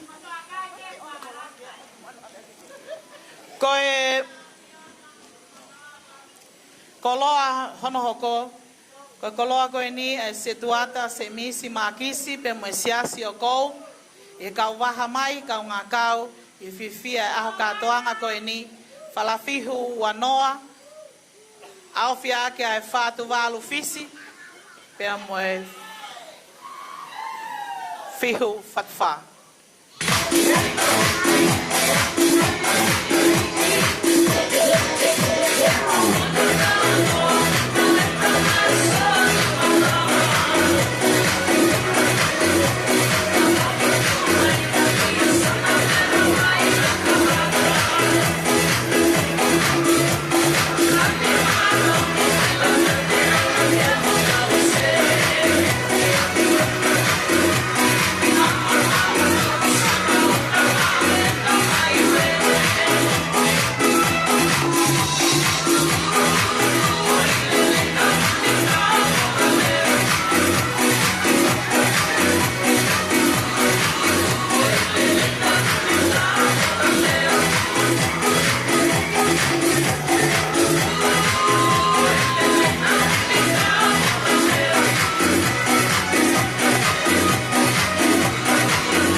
Pe koe koloa hono hoko, koe koloa ia, a whaiwhekau Scotty Latu. Koe whaiwhekau pūre ia, o wāhenga Australia.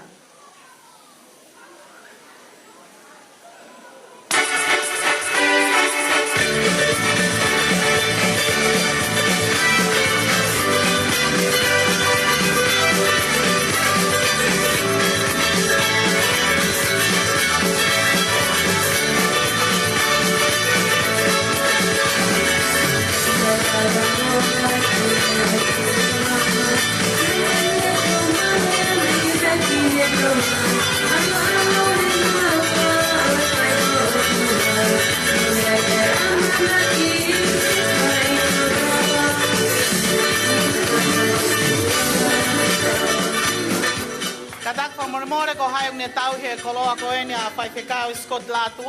Kataki mai ke whatoto e tau taimi whamoremore. Hiki o nima ki o lunga.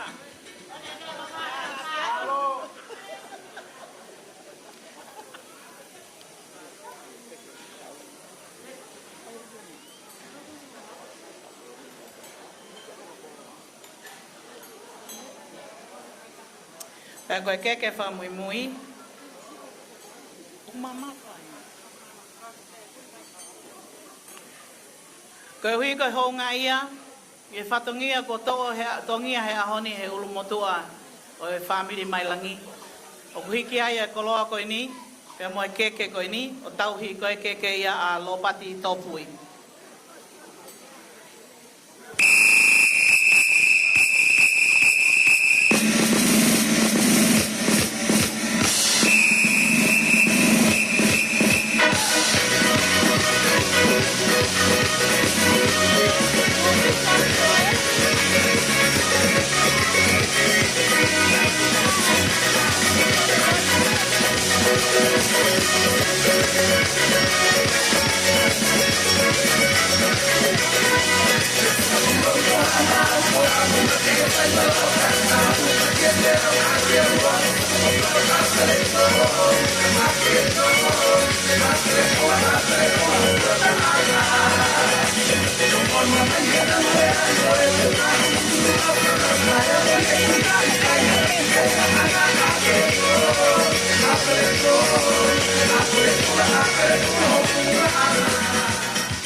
O gai lewa pe mo e whamalo honga ia mo oni koe tokai ai tama o mehitanga lahi o kune ongo kune mama o atu ka kuiheni a ene tahine le sieri fatai o gai e honga ia i ho kau mai he katoanga koe ni ka kuhiki atu akia e mono mono pe mo e sila panga e uafe malo uafe le sieli canta aqui famalo atu mono mono pe mo e sila canta aqui ko uafe ni mangeau le sieli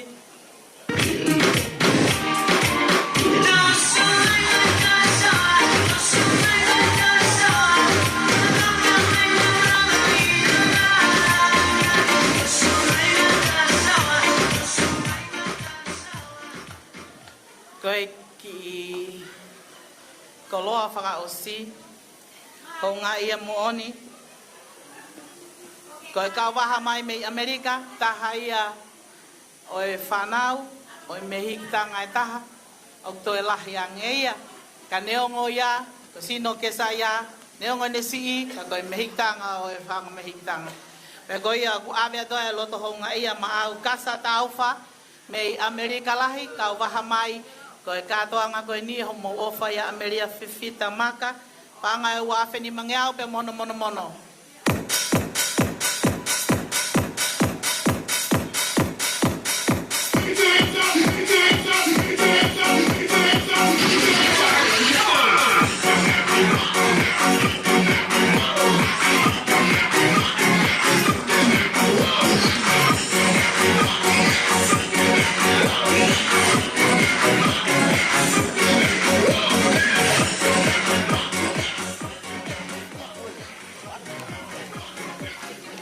kasa taufa.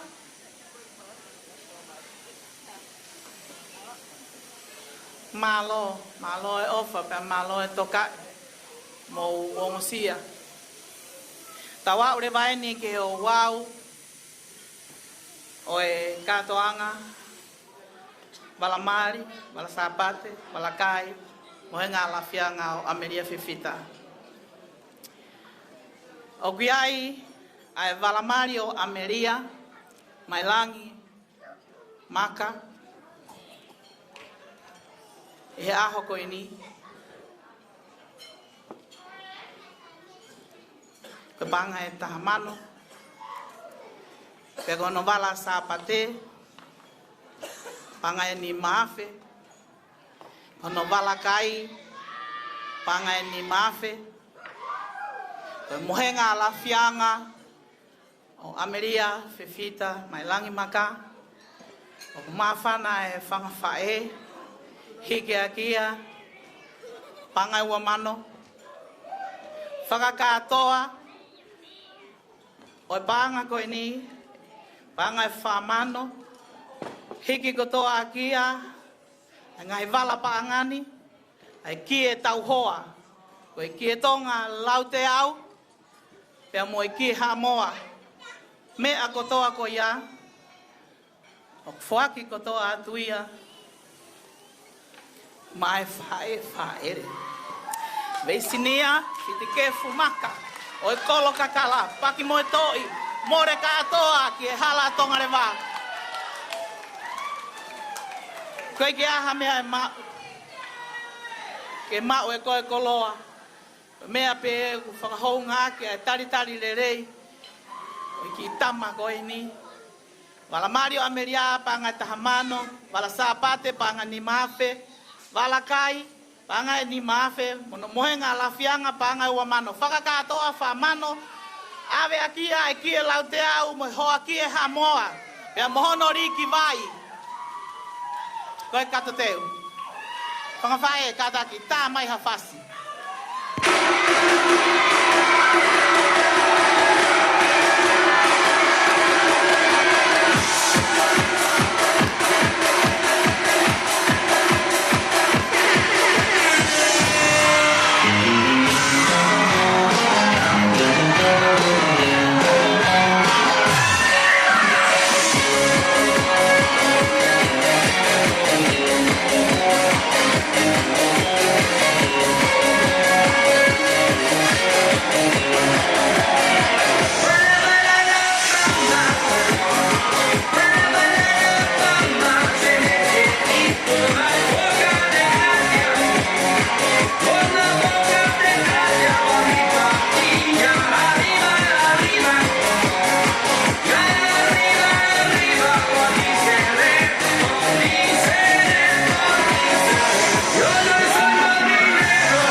Koreat whangawhae mō kātake. Tau he koloa e ongoki e koe ni, ki he whaere, katoriki vai, te mo sirini kotoa ko ia. Koe mea ia, a veisinia, fitikefu, Maka. O ngepe ko klau, Tahine kolo kakala pak mo to I more katoa ke hala tonga revato e aluatu mo Amelia na vai haka kotoa I pe.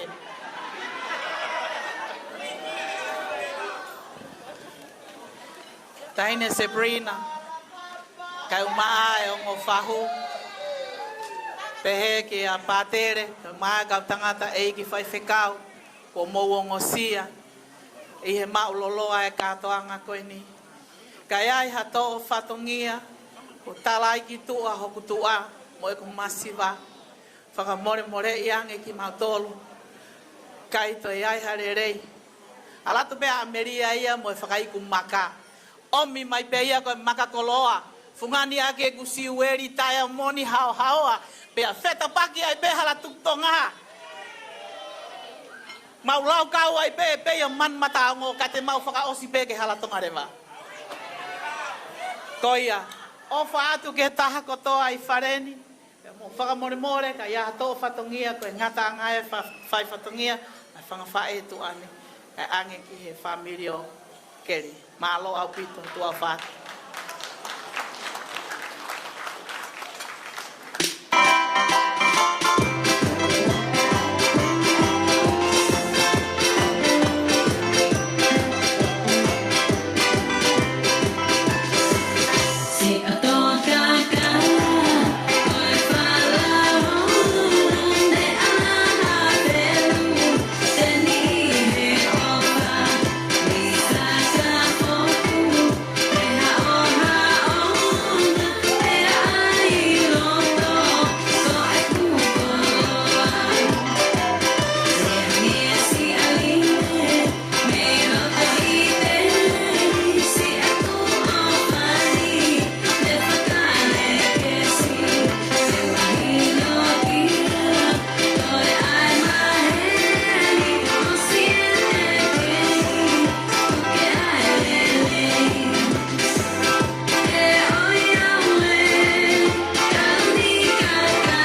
Whamalo heni ke whangwhae Amelia lawelele na whatongia. Ki taimi hene whatongia whangwhae a keri ka ki hue ki porokalama koini. Ai ko kore hene ki Amelia ka pewhuka keri ke na mea mai ki lotoni. Ko ki whatongia tama firework unga whoki ia. Ko kore ke titei taime mua ki whasi. Ka kore ka Amelia mo keri ke na mea mai ki lotoni. And ki wolosi ospegaba ko le leva ke bridal party ke mo join me ka te utoki whakahat pe taimi ke mo mea mai ayo wolosi whatah mo Amelia mo ke DJ taima ki pasi.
Amelia Mokeri, Amelia Mokeri, Mumea Mayo, Wallace Wataka, Amelia Mokeri.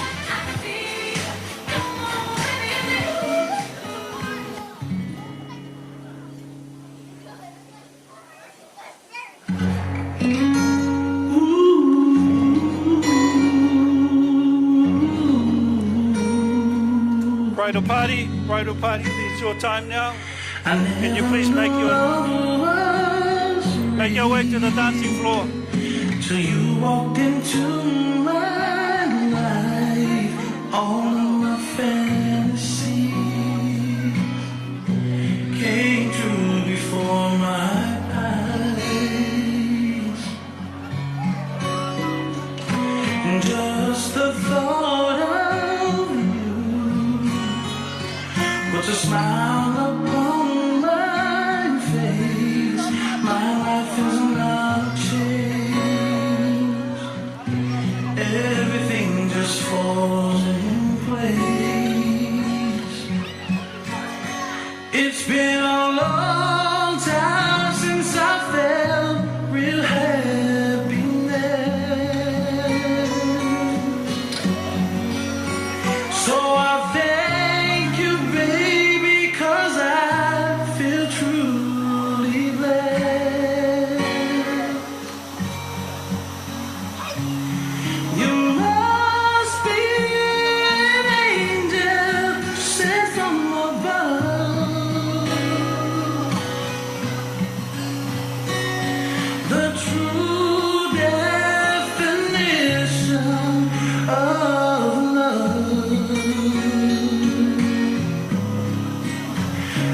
could this life be so real? I can't explain how I feel. But one thing is for sure, each day I love you more. My baby, can't you see? You complete me. Every day and night I think of you. Thank the good Lord that you, my boo, from the highest mountain to the deepest sea. This love we share is infinity. Everything you do I appreciate.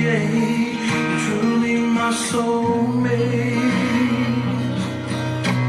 And I love you so deeply.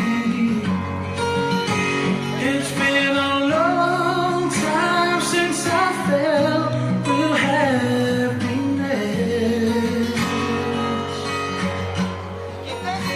So I thank you, baby, 'cause I feel truly blessed. Paspasi mai o mea mariga pehe foki ke hena o kōwhiao hea honi. Ki tau hoka te ulewa ki whatongia e whangwhae a keri. Hosipe ko ia, ko rea ia ai best man ka pehe foki ke maid of honor. Ko ne hosipe ia te tau hoka te ulewa ki he tālunga. He tau turituri pe ka ataki whamorimore. Ui taimi pe ai whareni. Mahuinga pe, ko ia pe mau hane tālunga. Whakahoko mai, ka kore ke hongo whahu. Whahua keri, ka bau e ata. Ane whakahoko mai nau tālunga. Osi ia, he tua koni koe ai rea, ai best man ka pehe ke maid of honor.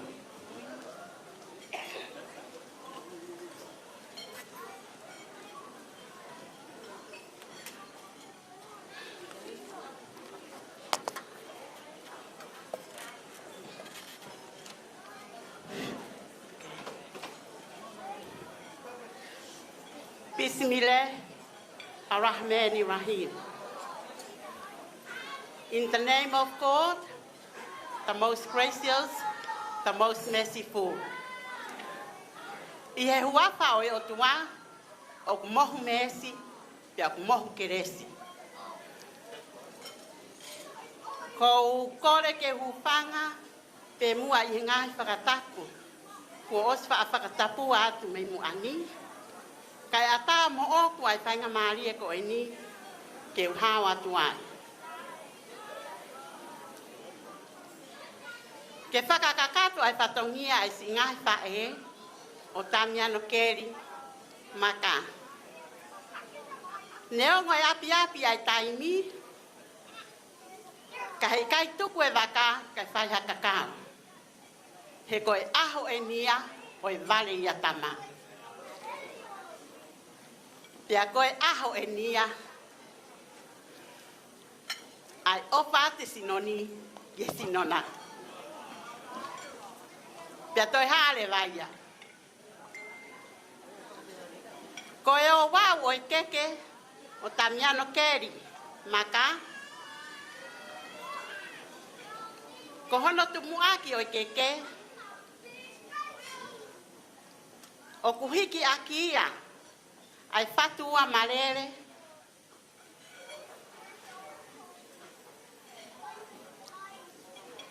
Fala ua ngokumi, au fi aki ai launima.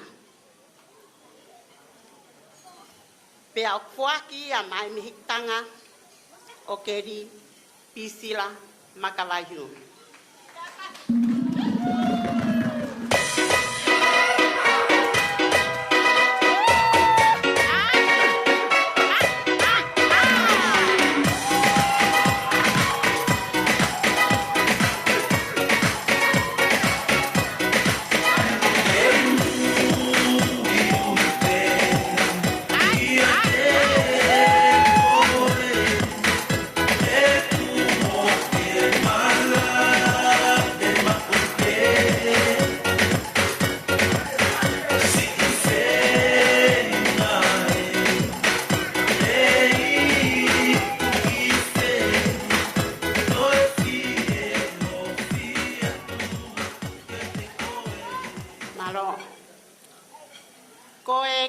noa o ku hiki aki ai patua malere fala paongo wangokumi au fiaki e toka wanoa pia poakia mai me hiki tanga o Amelia tahine ko kesaya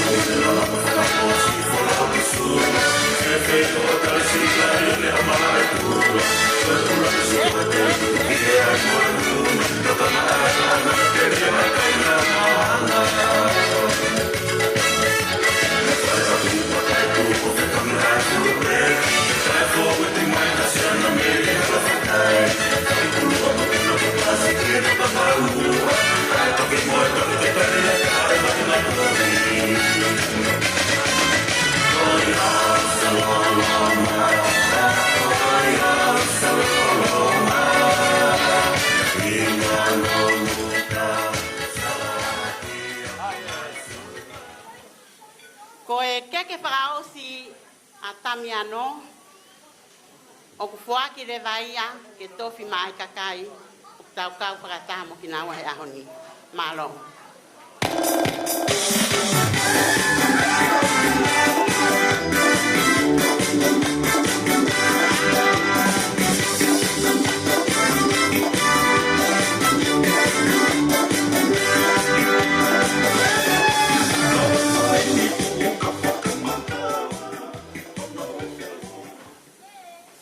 Kataki peka te whakahoko atu e patongia ko e ni.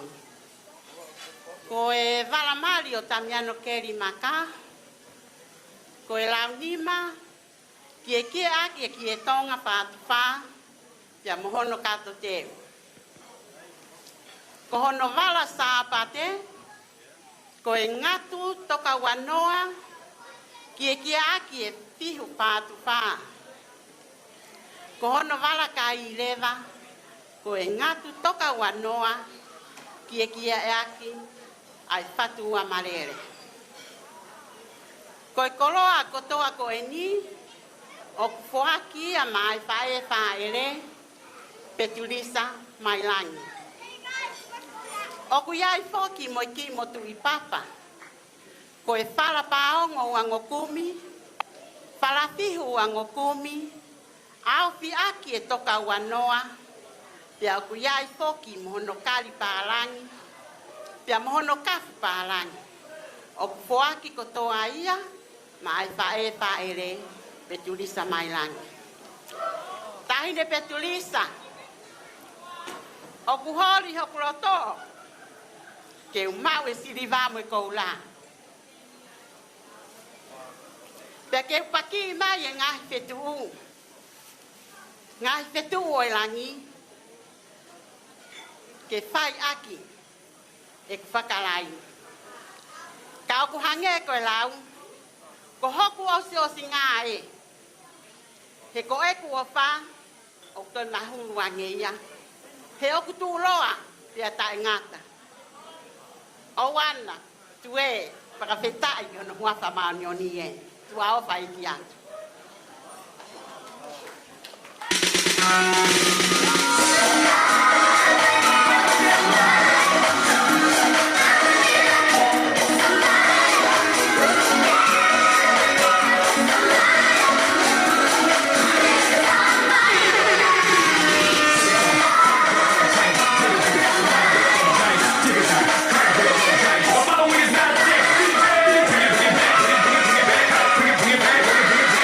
Bring it back.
Ko rea tu ke whanga brothers Amelia, ka tak whima mutoki muani, ke o atu e koloa koe ni.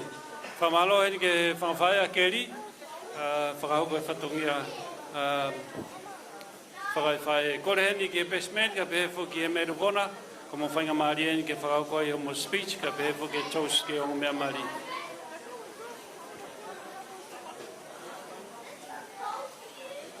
The boys ki brothers Amelia, ka pehefo ke whakantongane Amelia, he mamotori muani ka tak whamurumore.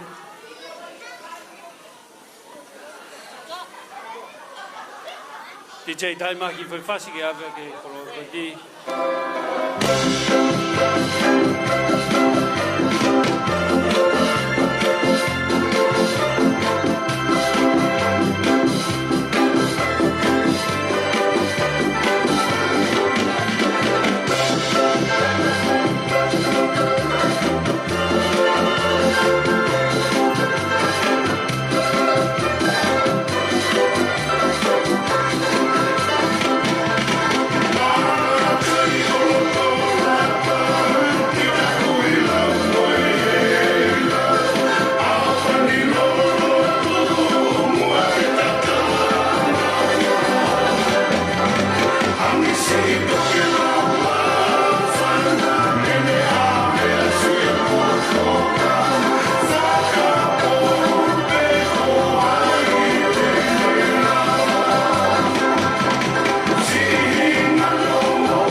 Hello? Hello? Hello? Hello?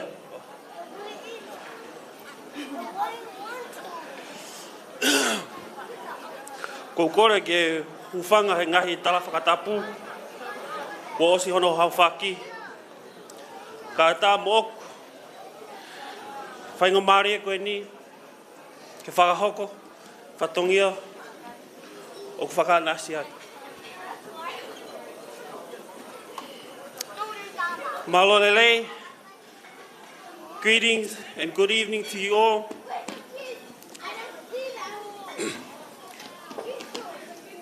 I'm the youngest brother of the groom, but I'm also the handsomest one.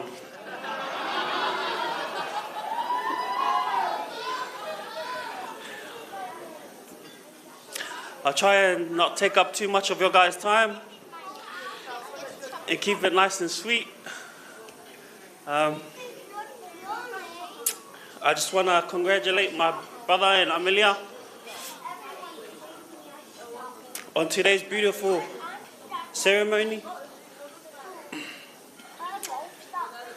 Thank you, Amelia, for accepting my brother.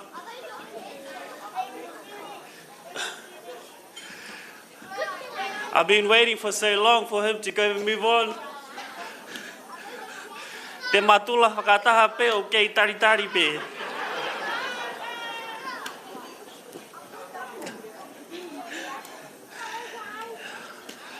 But in all, I thank you, Amelia. Thank you for taking in my brother as your husband. And I wish you guys both all the best for the future.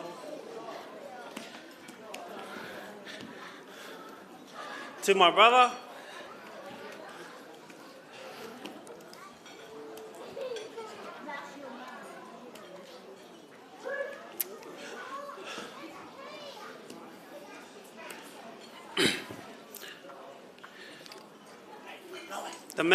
the many sacrifices this guy does for our family.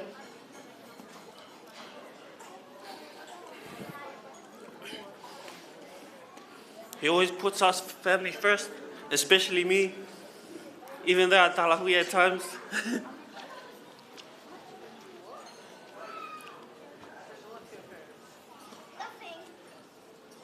We appreciate everything you do for us, bro.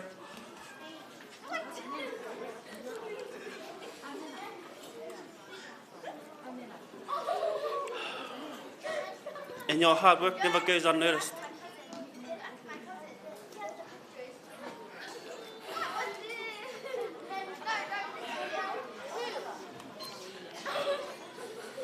In saying that, I would like for all of us to raise the glass for the newlyweds.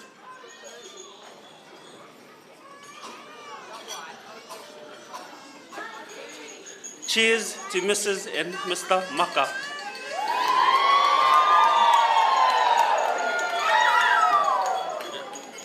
O whalahi atu ka mo.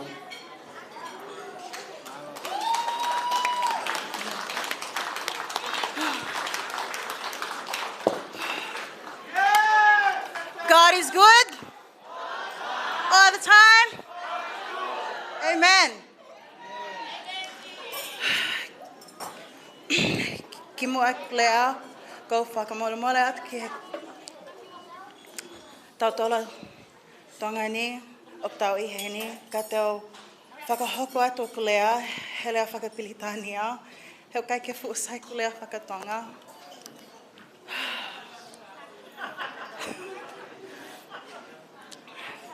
I'd like to give all thanks and praise to the man above for bringing us all here today to be able to celebrate the unity of marriage and love and this new commitment that Amelia and Kelly have taken together. For those of you who don't know me, my name is Amelia Savelina Melisete Mailangi, and I'm Amelia's little sister. There's about 6 of us, and I'm right under her. A couple of weeks ago, I didn't prepare a speech, but a couple of weeks ago she told me I had to prepare a speech. And every day since then, I've thought about what I was going to say or what I was going to talk about with you guys. And even up to today, I still can't find the words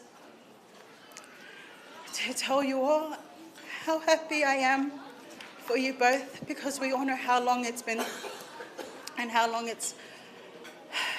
far it's come for you both as well.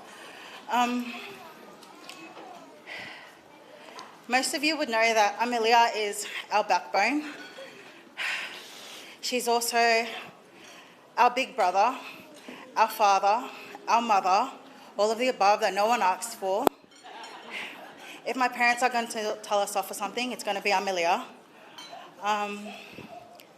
She's kept us grounded for a very long time, and Kelly, good luck. And I'm sure you are well aware of how my sister is. But if there's anything I'd like to remind you both is to continue to keep God in the foundation of your marriage. And as Bartele said today in the liturgy, love conquers all. So Kelly, if you're mad at Leah, I'm sorry, you can't return her back. Just love her through all 4 seasons. Continue to love her. She's a tough cookie, but she loves hard. I'd also like to thank Kelly's family for welcoming my sister. Kelly, Finally one of us.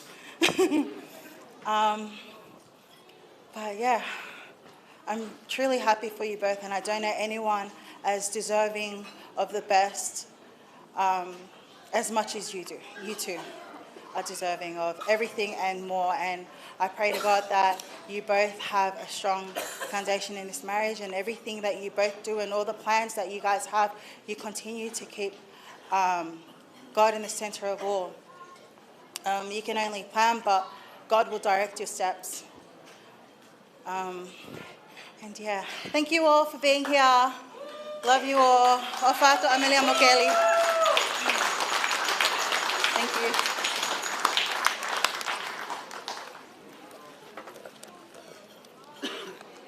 Whamaro ke besmeni ka pehefu ke meiro vona, whakao koe speech ia alo.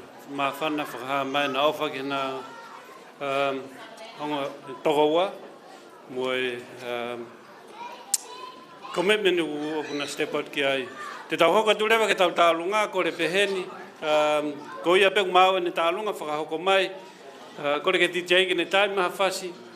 Ko api api pe tau taimi. Whemau pe ko ia peku waha te tālunga mawhana.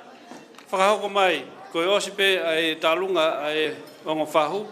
Ko ia peku whakahoko mai. Ko hoko ia e tau tālunga. Tai maha whasi whakamore. Ka teu mai ongo tālunga.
Pina ka pe foka tu pau malpo fe mau boa ki te bire moani ke mo tana ki ofa family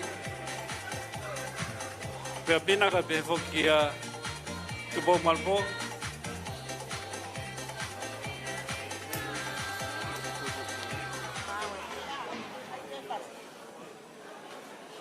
Kore pe Kore pe moa ke uhu whanga e whakatapu. Ka tā mo e whinemotua koe ni, ke whakahoko ate ki whatongia koe ni. Koe ki taolunga masiva koe ni, whemo ke mō mai o tamang tālunga. Koe taolunga ia e whakamegitanga o Tamiano. Atu ene whakamalo ki a vei, pe he whoki ki a toirea mo e whangawhae, ai whakahiki tama. O kui ai e whinamotua o kulahi, o ku kakao mai e ne o wha me whakatonga, te vini a Miss Loi. Ko e tauolunga koe ni, ko ki tauolunga ia, ai whangameitanga kotoa. O kui ai e ki tuanga, ko e ki whola osi koe ni, pea mo e ki sila ko paanga e wafe, pea ku whoaki ia, ma e tahine ko veisinia. Pase o ape ka vei. Ko rea ten ka vei, he mea mai, whakakakato atu ake a ngai whatongia. Pea koe, ai nau atani nei. Tau koula.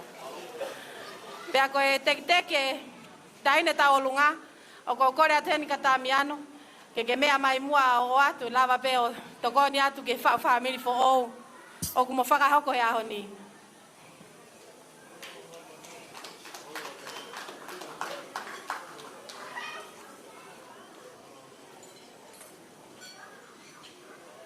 Lola, take it down. Take the money down and give it to him. Take the money down and give it to Tamiano. Whaafolau mai e tala monu kia te koe mea tivinia misloi.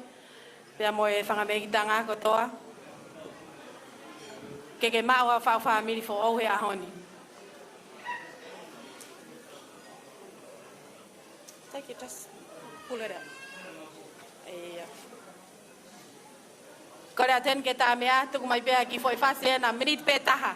Ke he peke kau atu he whakawhia o e aho koe ni. Malo.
Whakamaro ke me tanga keri, ono whakawai tau tālunga whakawhiwhia he whiawhiti, kore atu ka tālunga hoko, whakahoko mai. Ko mo mau pe, hoko mai, wawe pe taimi, ape api pe taimi pe mea heni. Ko iai, kore atu ka pau wā taha, whakahoko ane tālunga, ko taimi eni. Kore ka tupo malupo, ka pehe whakawea pina, whe maumua ki moani, e te pire. Te tei tai maa whasi, ka tuke hau e whakawea.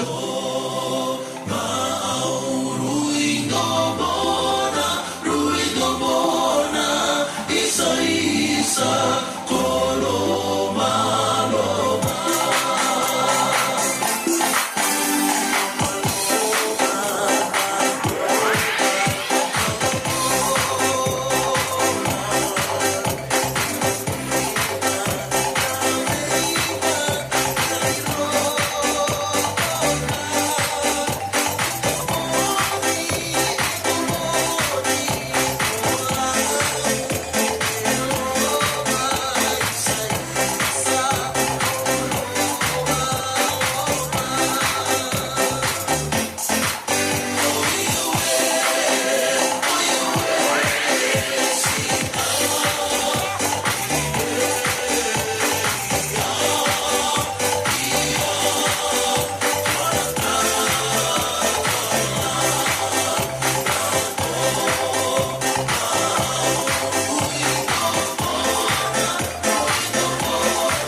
whawhetai ke eiki, e whiawhi whakakoloa koe ni, koe aho whokoe ni, koe aho ia na e kakau I mei mua, na e lau tau, na kai ke pehe ko aho e na e whai ngofua, koe aho e ni na e whiu hono kakau, ka whawhetai ke eiki, kua tuu ta e wholau a keri, ki he taulanga, ot mu o mua, funga whaaua, whawhetai, he whiawhi koe ni. Koe, whiawhia pe, ke whaia ki tau o lunga, ko tuanga e mau ki tau o lunga, ko whala wanoa, mo e whiwhat wha, whamolu a ki peia, ko mea pia mau I motu, ko la ilo a kau. Kai ke mau poto he tutu, ai pe mau la ilo a kau, whamolu a pe mau la ilo a kau. Paku, iai mono ki sila, ko tola e wafe Amerika, kore pe ke petlisa, mau whiawhia pe, whangameitanga o Amelia, ke whaaki atu ma au, ma loho tau hitama, whakao whoofa, mo o kātaki e whutau lahi. Pe aku o ikuna e aho koe ni. E ke mea mai, e ongo e ne CCE, ka atu aki ai ko toa ho mauloto, mo e mau ofa, ma awi he whiawhi koe ni. Petlisa Mailangi, tā mai ha mau fasti, kau tau o lunga, neongo pe sisi e mau ki mea awha, ka koe kotoa pe ho mau loto. Kore ki he tā mea tā maa mau ki fasi, ke ave aki e mau ofa, e whiawhi koe ni. Ko koe pe o ke iloi, ko toko taha koe me ot mua, o ke I he whare koe ni he pōni, a ke mea mai, ke tau whawhi e whiai a Amelia I he pō koe ni. DJ, tā maa mau ki fasi,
Whawhetai ki he eiki.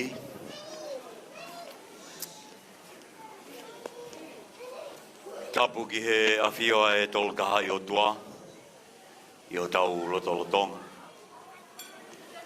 Kou whakatulo atu ki tau mua. Se purina whakawhanua, whakatulo atu ki he tangata i pātere, kau mai whai whikau pure, tokai kolo i a kalaisi, kou kore ke u whakamalu atu, ngai tala whakatapu kotoa pē, ko au whakia ke tau kātoanga i aho koeni. Ko e whakahoha ai ki mutua koen, o tua ta i loa ia. Ka koutu ke whakafofonga, haki ta alunga. Ko e whae koe a e whewhine mari a ho koen, ko e ne tamai, o kutu ngai, ai tua ki mo tua koen he a koen.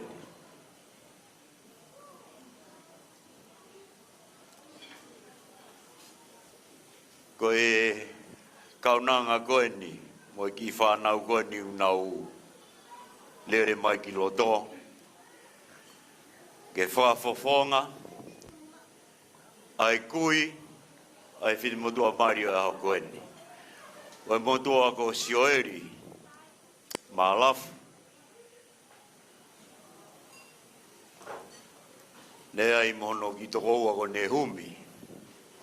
Bia i mo i whine motu alahi ko wala. Te marisi.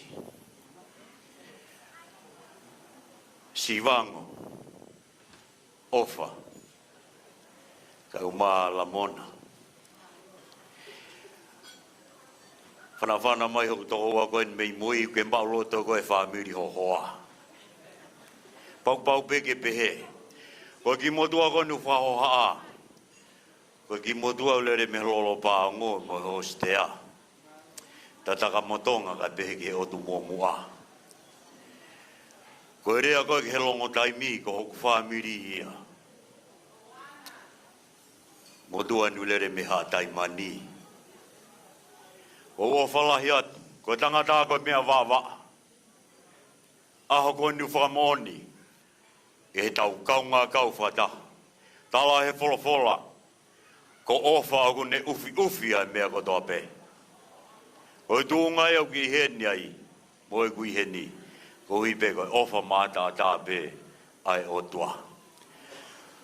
Ko e ki teki. O e tāhine tā lunga aho koe ni. DJ kumpe hafasi me he funga whaua. Uina whange ku talato hafasi me hostea. Ka itai ka ingai me funga whaua. Kore atu ke tahine Mario e hoko ni. Mea mai pe hui. Neongo koe ki tola pe taha.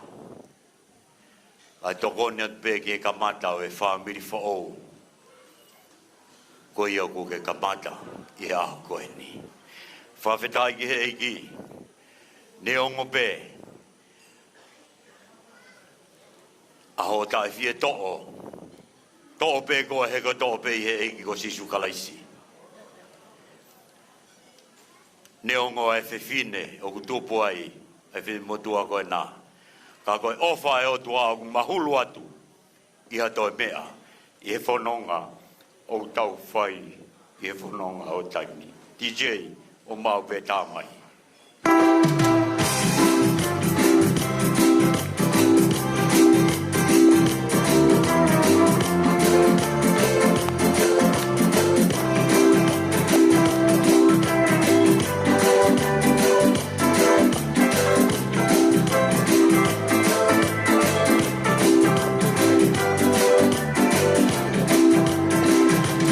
Pangai lupe palue, fia fia.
Tulo wat.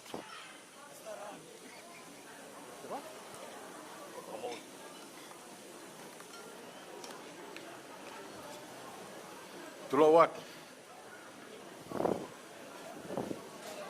Kau ki hawa ka rewa he ki whangamare koe ni. Ka taki pe ka pau waha ki rea tōnou nou. Koe motuani. Koe tunga ane ao Lisa. Ka kou rere mai he whiawhini koe ki taurunga koe ni. Ko si ofa pe he mata o Amelia. Ko wingoa ko Richard Murphy. Poha se pa Murphy. Ka kou tūke whangai. Ka mok whangatoko wā. Ai ki taurunga koe ni, koe ki toko ni pe ki Amelia pe amo Kelly. Ka kuai pe mono ki tuanga. Koe whalapaango wanoa. Awhi aki. Ai toka wanoa. Mono ki mea whapapalangi. Ta koe tek-teki. Koe ki panga taha afu. Ta koe tahine ko tene whai whatongia e whiawhini ko ki ofe whine peo oku. Ta koe tek-teki o koe ke te ata te matoi Pauloto ki ai ko si whakpe ka si Amelia. Na ko kore penka Amelia ka ne si tataki peo tataki peo tu mai ki si toi ki tek-teki a mau ki taurunga e whiawhini whawhangai atu a katoe whanga tunga ane, whakatoko ua o Lisa he whiawhini. Koe whae tangata katoa mautolu o Amelia.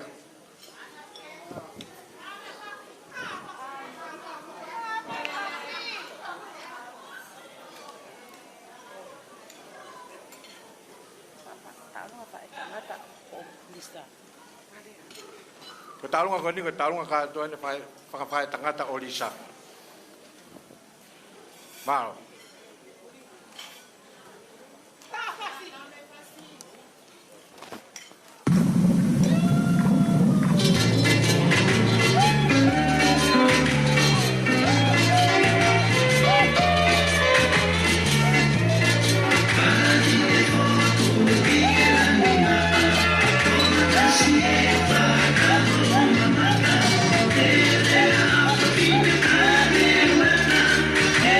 Wow.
Mau kataki.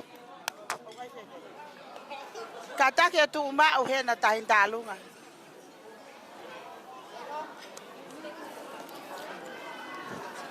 Tahin talunga ko ni mei mau fanga kataki foki mai ki loto e.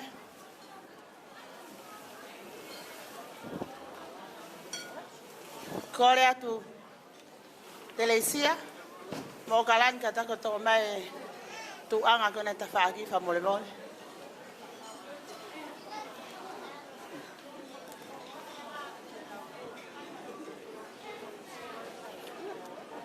Fakatulo watu. Ya tuku mua ke u tukata fafeta ke tamayo afio Mailangi. Ka kune afio hifo e tau ngahi mea kotoa pe. Pea ni whakawhainga maari e ai whau whamiri fo o ku tau i heni ai he pōko e ni. Talangata ia te au o whaiki tua mama. Pea pui pui ange he mo koe tahine sapulina me Amelia. Kai lava tuku mai ha whainga maari o e whina mutua tu ani. Ke whai atu ai whatongia ko e ni. Amelia. Tuku pea keri ke utoklea ke ai anayangi. Kau hanga o atu. Hatala ofa me whae na ke pehe ko hak whakamawahe wahe ai tālunga. Tangata mo whewhine. Ko whakalau noa e ni. Ai whae na e toki mōre atu. He nā ne ui pehe a koe ko ne princess. He nā ne pehe mai ka iai ha aho e mōre ai. Ka mau mana tu i ho fofonga. E ne ofa i a koe. Pak i kai ke iai ha me ai e mau Amelia. Ia pehe pehe ki a keri he koe na kumu whau whamiri. Koe mea pehe mau ko ki koin. Ke ato toko ni atu ko mo whamiri fo o. Mau ofa lahi atu. Ko si ngata angae tua o whātu. Koe tahine taulunga. Ko le atu ke toi me atu pio taulunga. Wha mole mole.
Kore ke u whangatu. Ke u whakamalu atu ai pe ngahi tala whakatapu ko kamata ake tau poloklama a koini. Hao atu e ki whakalaulau no mo whakalaulau piskoini. Kia te koe Amelia. Ka taki kai aha me e whola. Kei maa whana atu. Ai toki toka atu I whare kere kere. Lava mai ke whakakato e whatongia koe. Koe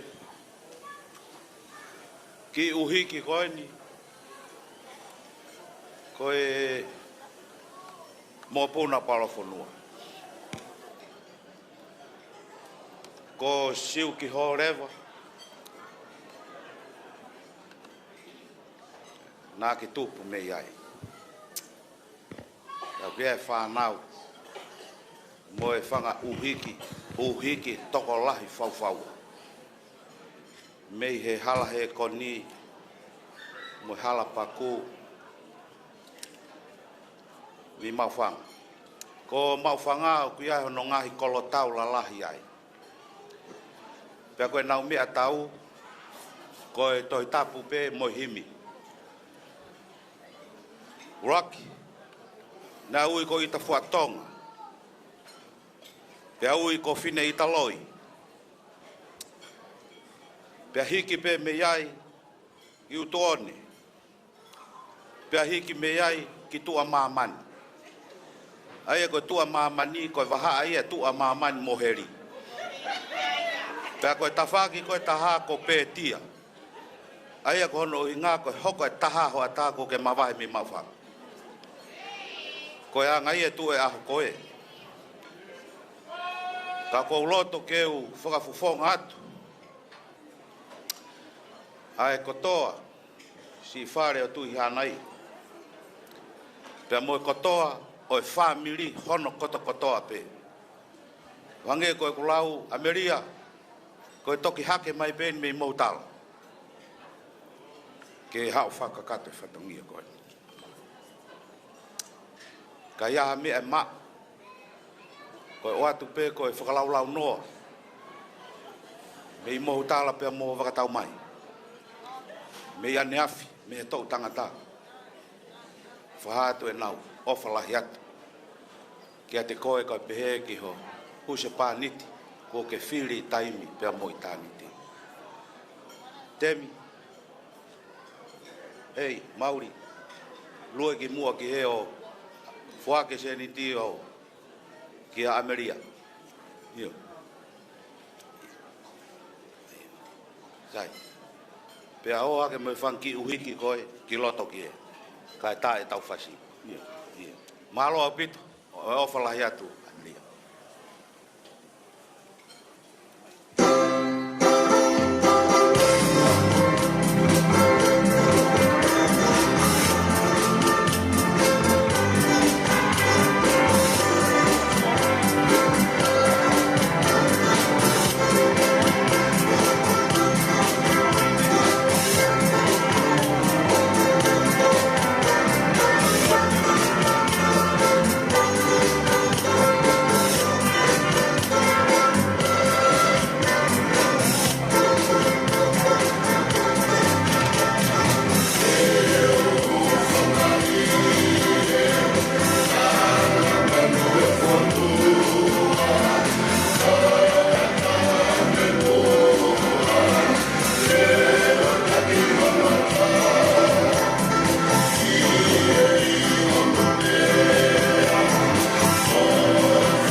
Malo kore atu whamoremore, o guape api pe tau taimi, Ko rea tu ke kau whakahoko koe ni koe tālunga whamorimore. Short and sweet pe ka tau hoko atu.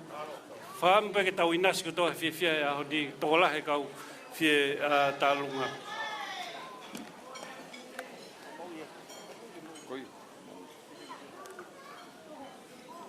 Ko whawapalahi, ko i koe aho whakoloa koe.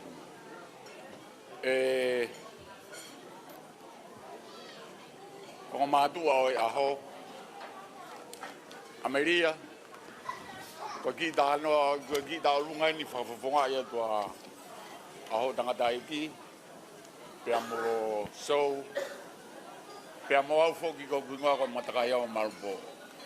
Ko kore ke toe mea mai pe, o ki mai moa i e fui fasi pe anomuka. Maro.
Banga tahawe, malo, yo. Kole ke hufanga whakatapu ko sa nao whaki, kaya maua ki whainga maari e koe ni, ke whakahoko te mau ki tālunga. Koe tālunga koe ni, koe tālunga ia e whamiri haa mawhi, me whamiri whae ko ni Amelia me mau whanga. Whai mo molaka ke wawe. Amelia, pia mo keri. Ko keke ha mea e mau e whamiri ho whae, mo e whamiri mawhi. Keri, ai whola ha keri o mahi no, tuku alongo te meia.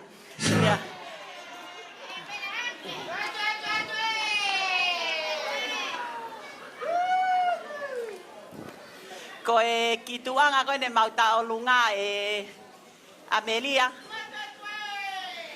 Pea mo ki tek-teki koe nai mua. Whaki katoa peia ma e whae le. Lisa, keke ha mea e mau. Ke whai aki ho vai haka. Ko e si teke pe langi o lango o Amelia. Pea ko no tek-teki ke pangata hawe Amelia. Ko le at pe ke lava mai o huia te tek-teki o kalaine malo. Family mafio mau whanga ko tau tai mien.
Malo. Ai, mai ka mo sia. Io, mo ui pe ko mo te ringa pe o kai ke lava whanongo, whie whanongo. Whalahi Amelia.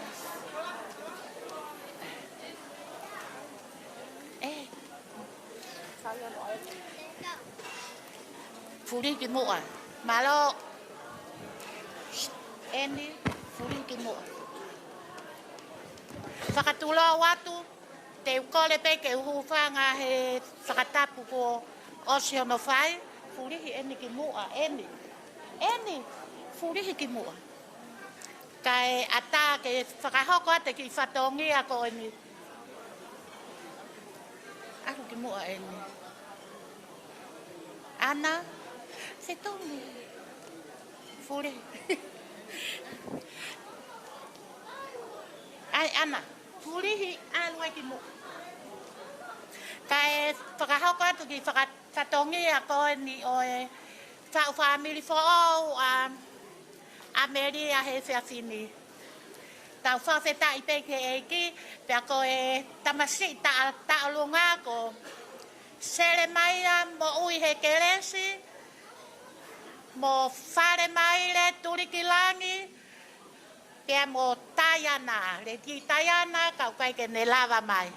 Amelia a te ofa ke a te koi kai uma aho hoa, koi uhi ko si whai whatongia ki whanau ho tau ke te. He koe lahi taha se ofa aki he kakao. Latu. Kana e paki i he wau mapa. Pea ke toki hoko mai koe i he whiawhini. O kuatai ofa mo whakamalo Amelia ka te koe si ho whai whatongia lere ki ho tau ke te. Kai umaa si whangi moko puna. He koe uhi, koe whine motua u whahohaa, koe hoa i a hau tā ulu. Mei hosi tea, kana e whiri hoa ki he wao mapa. O ato e ofa lahi ka te koe, hoa usia, ho aho, whau whamiri fo'ou. Peke ai ha me ai e mau. He koe waka o whahatahape. Ka kuato e ofa ka te koe, kai umaarisa, mosi aosi, ofa atu ko mo ki family. Kai te utoi whakaloloa, he kukiu mai kakai. Ofa atu. Tā mai e whasi, ko e whasi peo perehake.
Kore pe mua ke huwhanga tu e whakatapu ko ose no whai.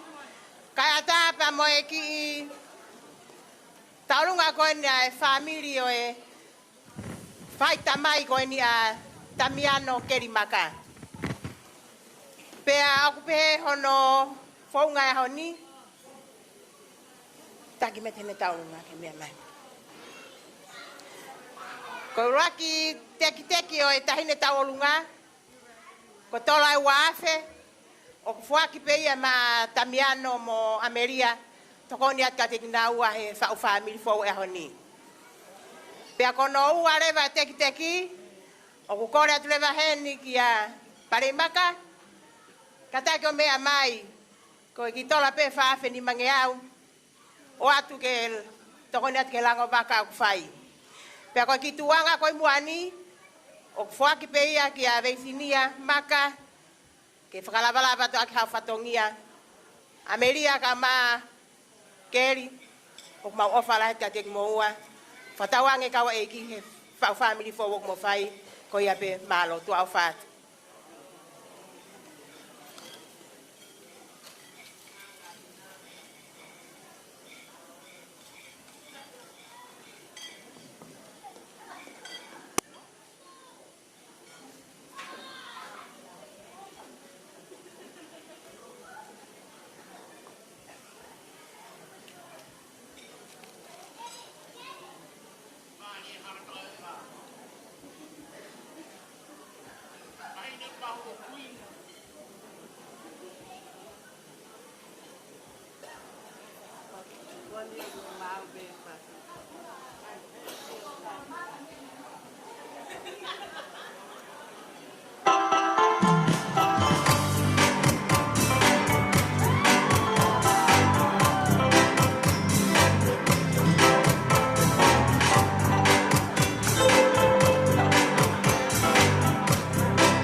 Whakatapu, mo taha tolu I o tua, o kune alofia, ai mea fuli pe.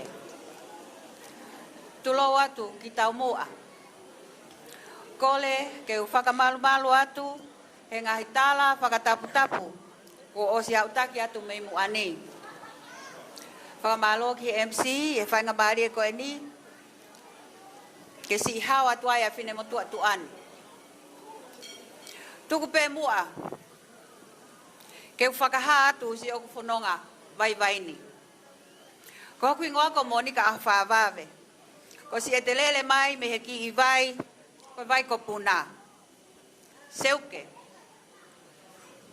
Amelia. O masiva ho mauni ma. Ka mau whie kau ngā kau mo koe. I he aho whakaofa koe. Ko le peke u. O atu peha ki pui pui tua. A si whanonga vai vaini. Ko uhinga e mau iheni. O mau ilo pea e matakari me no mukako e matakai tala vope. Mau eke anga pea karisa. Na iai hoku tunga ane. Na e si manako Fifine ki he tu Fifine o si ao si e taha. Me no muka. Pea na e whaele ia na ki tahine. Aia ko e mokapuna lahi taha pe ia e kuonga mātua a so saia wawe pea mokatea wawe. Ko whakatou mafi Latu. Pea ko ene ki tama pe eni. Tene whakahoko te mau ki whoita olunga. Na e lele mai a se aosi. Mei no muka. O ako I la venga maarie. Pea na si inofo pe mo ki mautolu I pea. Ne hoko pea se aosi. Ko whakatoko lahi ki he whanau a wawe mo katea. And also my frenemy. Amelia knows this.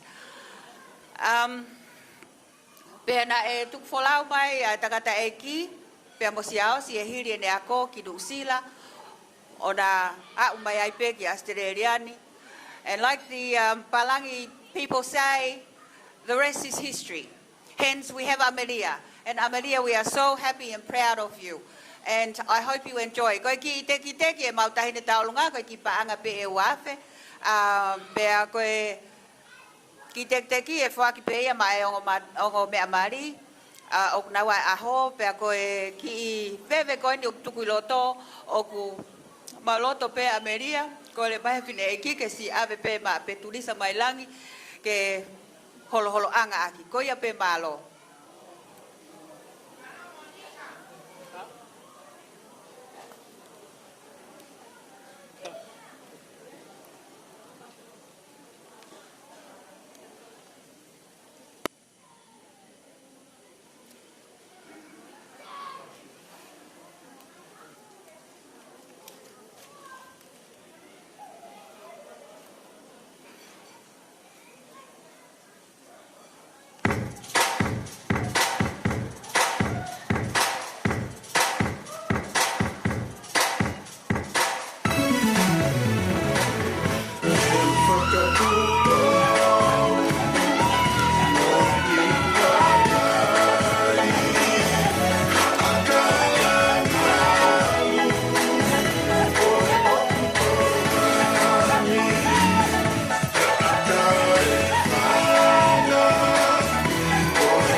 Ko le peke u watapu ke awhia o tua maf. O kune awhia o talo tonga. Ko kore ke u whamarmaru atu he tala whatapu kakato e whanua mo lotu. A tā mō ke whahokate ki whatongia koini. Wapitai lahi ke o tua ko i ke a koini.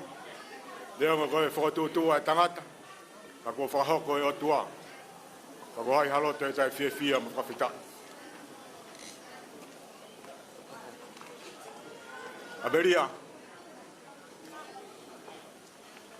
Bagi tarunga ko ni ko tarunga ia whakamopuna Samson mola la tap. Ka be ka mere whahina la tap.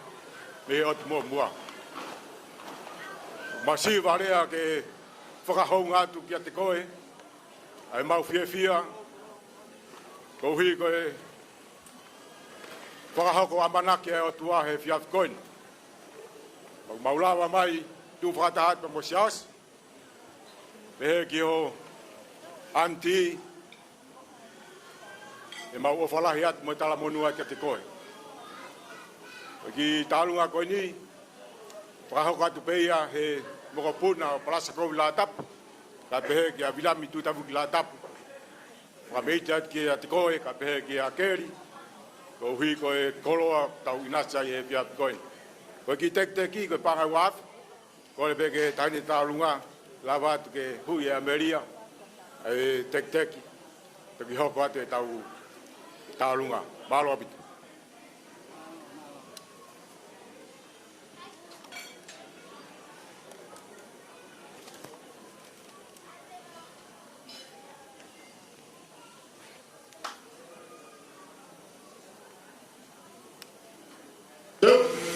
Four.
Whakatulawat tahine Sabrina whawhanua.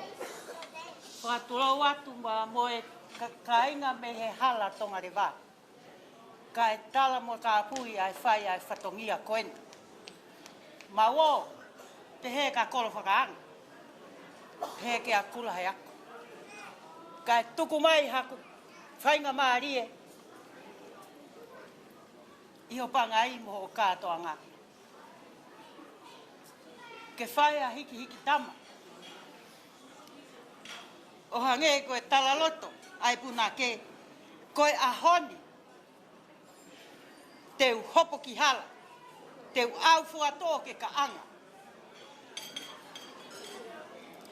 He koe fuhi ngano o e whakahiki tama. Ma wo, me aongo koe tama tangi mai. Ka oku kei ngā ngatu pe, ai lea oku taka. Koe tama tu he whae. Koe ki ka ingan. Mei he maunga noa. Mau lere mui mai. I he tangata eiki tiko ni. Ka koe mau whanau tama. Seuke na angalo a mui fuiva mo lopa uka mea. Kai fe ai funga whawa. Koi ahoni wha more at na ngalo ke whahoko at ko kuhingoa ko palalafa mata o haola. Mei mui fuiva mo e ano siriva. Ilo hea ai fine motu agoi. Io kai fe seuke. Hei kai ngalo a mui fuiva. Maulere mui mai i he tangata eiki tiko ni ke whakahoko. Ho mau whatongia whakaos. Amelia Fifita Mailangi. Kua ilo kua ngata e kupule he ahon. Kua ke alu o kumi kakala. Ki he hala tonga re wā. Pea kou whakaamuange te ke alu. Pea oua na tautu a whanga e mea na e tala kia te koe. Ki ke i o ngona. Mau i heni. Koe teki o taurunga koe ni koe taki whokene pot ngā au e tala vou. Ai ki whei tu o tu e mau maunga noa. O ku mau haku bi ai. Koe mau maunga noa. Mea pe o mau ai koe la pila pe. Koe mau lere mai pe. Mei nomu keiki. Ke mau whakatau mai. Io nā moe lua wā i lā ku hoto lata ang Amelia. Kei ea mea e ma. Koe mau teki. Koe tola e tahamana. O atu ia whaiaki. Halanga ho whāru. Mau ofalahi atu Amelia. Amelia Fifita Mailangi. Te ukei Mailangi pe orewa kia.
Amelia, Malo, I'm still looking my way.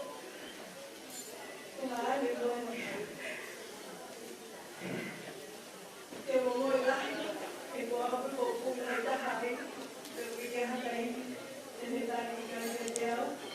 Ka ko tui sa i mi te koi ka te koi, to i e kua te pa malo na te koi, o kai e tu mani koi ni hoku koi. Ke kia mea lahi, ke masi maia, mai whanau. Roko te panika, whanau o ni molo kumia me opa mo nau. Ya lahi ka mea tai ka te koi. Ka ti koi tue ni ka te mama mo te ma, ko tora wafu te te mo.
Ala tu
Amelia. Watu leo kala mundura mbele ya polisi katika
Oh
Sangara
I was told to make my speech short and sweet, so now I'm nervous.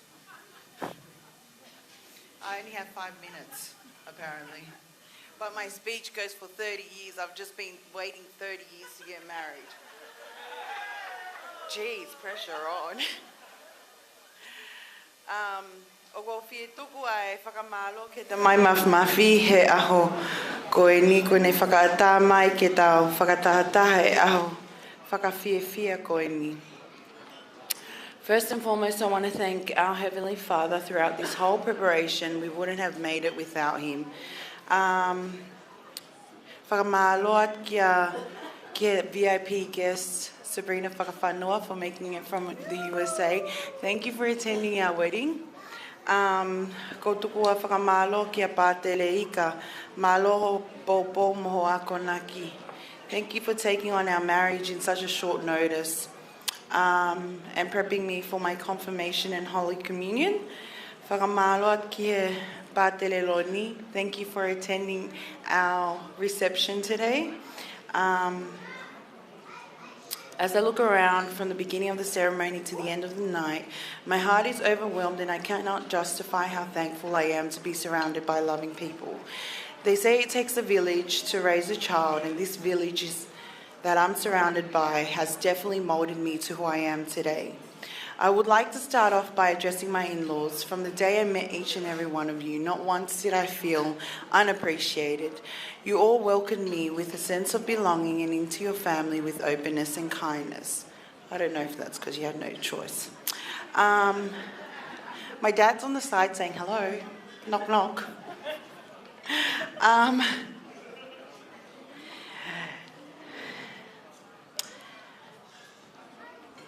Dad, I'm married, but still a dad's girl. Neongo mosi ihela from our engagement to our wedding. Pe kai ke ma fia whakahela I he taha. O ma whakamaloat ka mautolu. O honga pito ka te au homo wholau mama o mai ke whaiha tu uta whaki. Pe koe aho oku. Matahai, I hope to fulfill my wifely duties to your side just as well as my side. As we prepped for our wedding, we started at 50 people, and I was adamant that that was the number. But my mum's siblings was 80 people, plus their kids and grandkids. So I want to thank my family who's travelled near and far, my friends who's travelled interstate and overseas. Paying your fare goes unnoticed just to witness our wedding. I want to whakamalo ke whanga whae hoki. I know it's a hard job, and I'm humbly grateful that you guys stood by my side today. O atoha whakamalo ke whanga whae, especially the ones that travelled interstate and overseas. To my auntie Divi from travelling from America. Setelahi and Sia, Malia and Sasio, even though you're not here today. I want to thank my mum's first cousins, who also are part of my whangawhaes, because you guys have been there for me since the get-go. I want to thank all my cousins for attending today. There's just so much to thank, guys. Thank you, and thank you. You guys travelled interstate and international. Ikai ke lau hingoa na ngalo hataha. Ke mo ilo hokoloto mo e kuloto honga ia he tuku. He tuku homo taimi ke mo tuta whaaki and witness our day. I want to thank my bridal line. My bridal line is just my siblings. It's my mom's sisters and their daughters. I want to thank you for being by my side. To witness today. I don't know if you were excited because I'm getting married and just getting rid of me, but you haven't got rid of me. I want to thank my extended siblings, my siblings from Ofa and Mone, Vili and Kayla, Sete, Herpane Eni for being here today, Paula and Seal, thank you for being here today. I want to thank Josh, Giti, Philly, Beta and Missy. I want to thank the Whaiwhekau of the Tokai Kolo Church, Malo Popo. I want to thank the Tokai Kolo Church in general, because it takes a lot for you guys to be here today. Malo mo popo, malo e konaki, malo e malanga, malo mo ako toi tap ko Fifita he ahoni ke Moimoi ho kaspeliti, ko hi ko kospeli mo ako naki inai mau he siasi. I want to thank you to the Church of Gove. I know it costs a lot to travel interstate. Maloho mo ofa. Last but not least, I had a whole speech for my parents, but my dad's over there like, hurry up. So I'll just do a quick lave no kia kongo matua, especially the relationship I have with my dad. For those who know I'm my dad's right-hand man. I just want to say thank you, even though you went above and beyond for today. You don't have to let go like the song says, because I'm not going anywhere. I just brought along an extra person. But he too works hard and looks after me. Today's message that I was listening to was about listening and using your parents as prime examples to the staple foundation of your relationship. Peo tautoi whakamalo, whewhe ki homo popo lele, neongo tomo whafo e whanonga, ka koe ofa ia nei tala mai wholofola e hea honi. And I can't repay you enough, my mum and dad, even though this speech has to go fast, but I have 2 more pages. Mum and Dad, thank you for being the God-fearing couple that you are. Thank you for the teachings. I thank you for the support that you have. My extended parents from Canberra, thank you, Auntie Sete, for being my sponsor. Thank you to Uncle Soa. Since we were little, no difference. You stood by my side. Look, I've just been waiting 30 years to say thank you, and I feel like it's not enough in 5 minutes. Last but not least, I want to thank my husband. I have a husband now, guys. Y'all just been waiting so long. Thank you for your endless love. Thank you for putting up with me all these years. Friendships we've fought strong. You know, my goods and bads, my faults, vice versa. May we continue to work as a team in faith, strength and perseverance. May we continue to put God first. Thank you.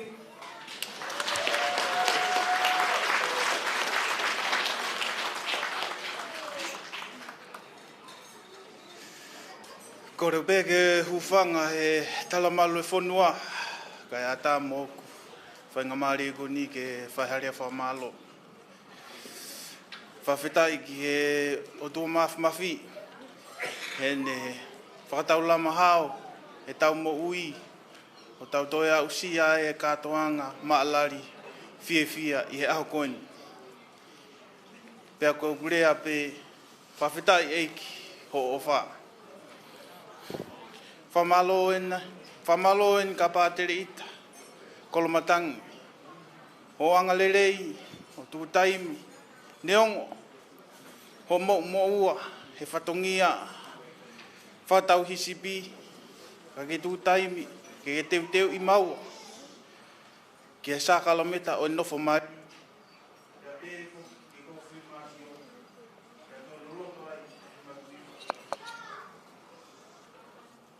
Amalo en mama Amelia, que foque o mama. Amalo en tapaterelon, que foque faz ficar cheia a experiência.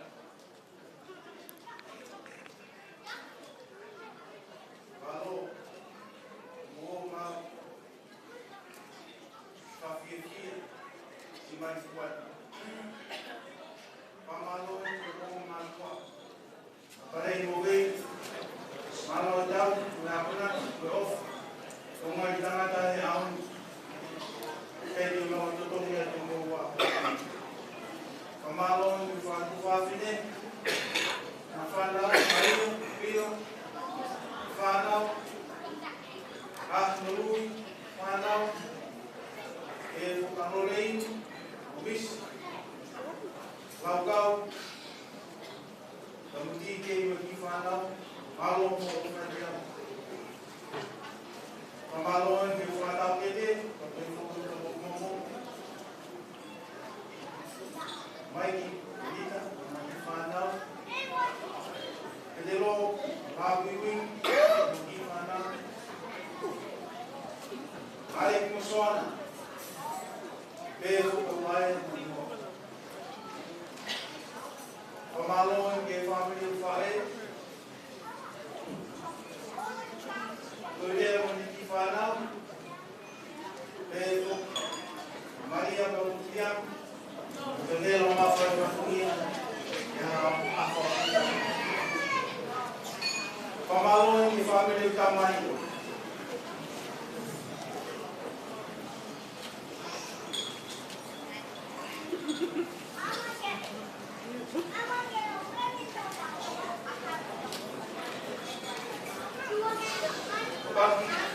More over final todo gran festa fa mover dona final ano momento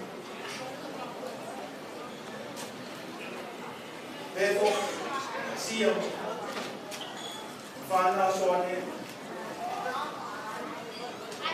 Devo camminare di fana,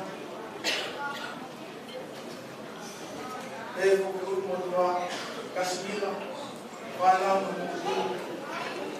o falar per o mai tala le to malo mo di defini mo di che si taglia io me che o more da ba to mo si mai a buki Asia Simonisa.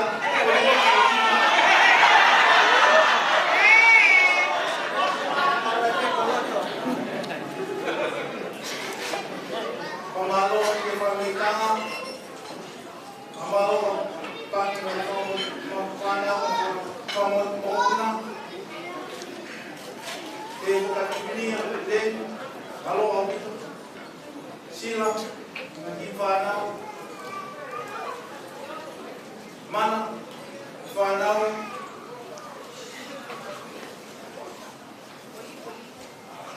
befo kalawang pergi fanau kalau yang kita tonga katai kuliah boleh akan ditongai Fifita awalnya kamalongan family mo malo musikan sino malang boy befo que un mato Amelia I love you with all my heart, my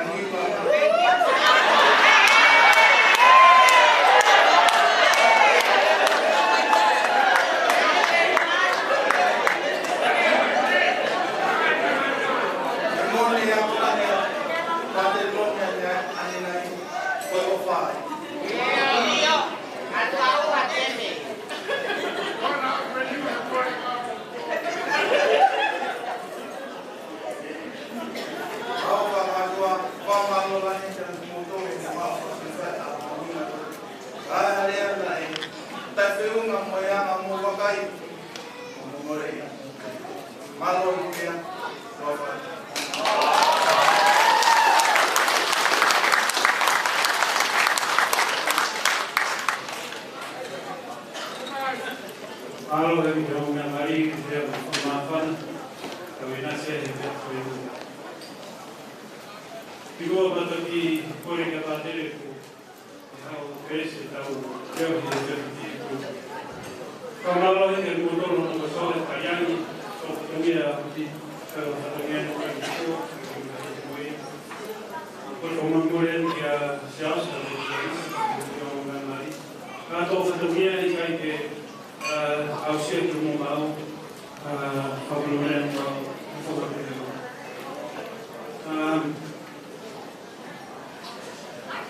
Agora que é partical a ter com imagem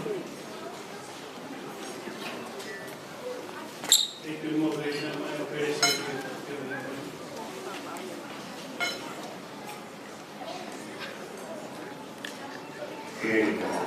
Amelia, Paula, Mailangi, Latu e Tamiano, getting more and more value. The whole world watching you from the distance. Hey, Mulana Moa, Fifita, I off from family on life.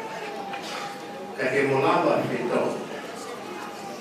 Now we could here we find your money, family for but I need to your moroto fare. Tu puoi autorità come lo salio, perché poi colos. Siamo là che lo salio con famiglia che la fai con te, non ho come che ho fatto. Cavolo. Che vuoi fare mai, magalo, me la mani male. Amen.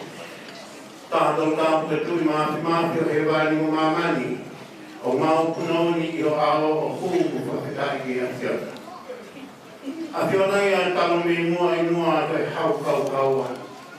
Porque afio mi lo te tau, pero toka afio ye mau tau tu fo, me mau tu hake.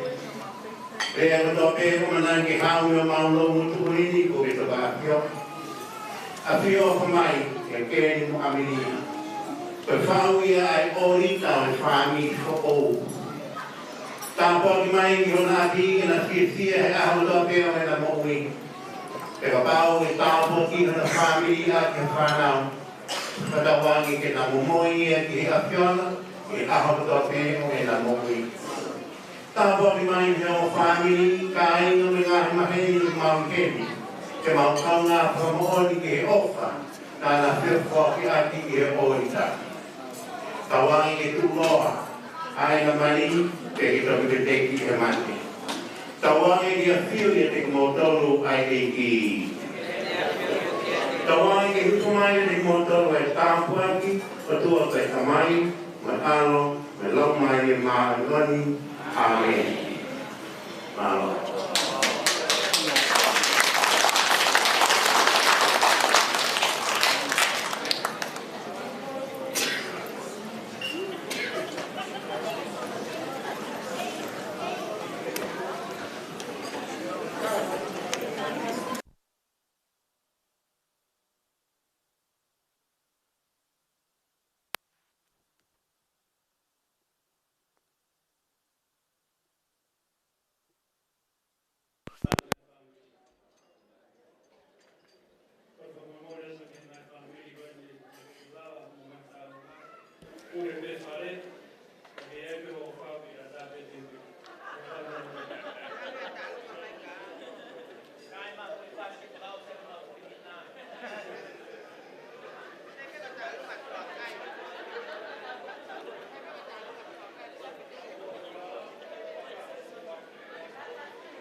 Thank you. Okay, next. Oma.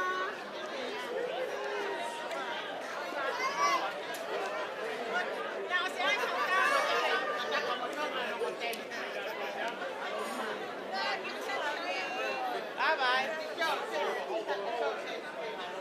Tell her I sent my love.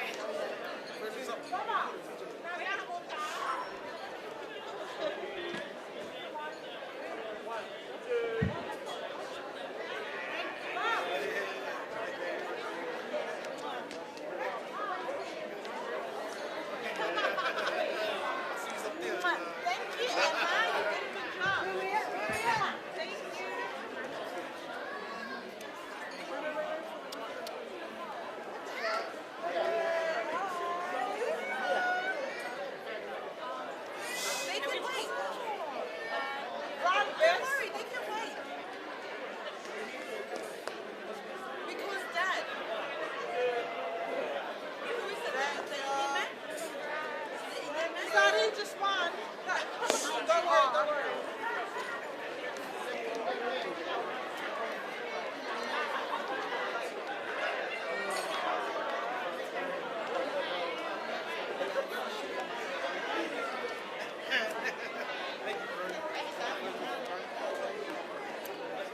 Thank you for coming, Lisa.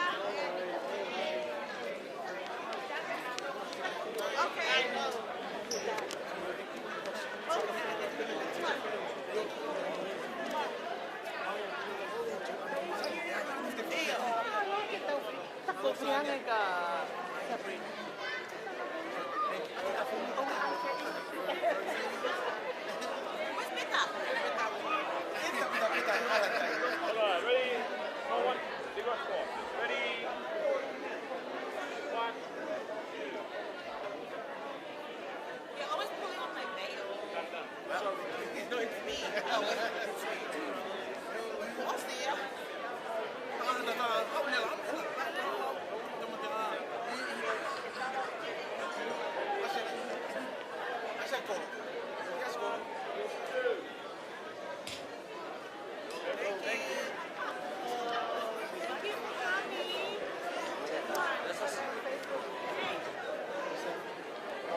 for holiday, eh? Holiday ka hapa money mo. Lady lang pagkahaway.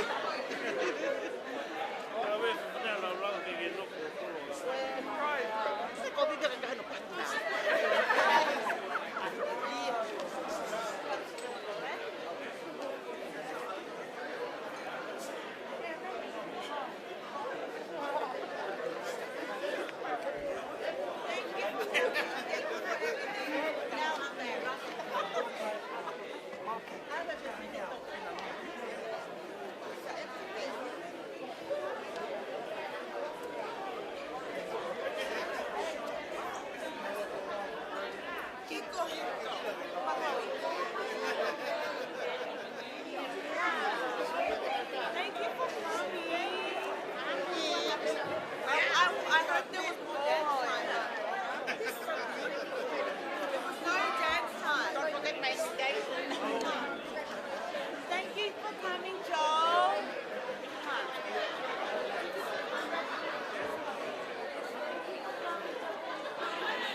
Come stand here. I'm just taking that photo, so I'm trying to fit in.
Finally, yeah.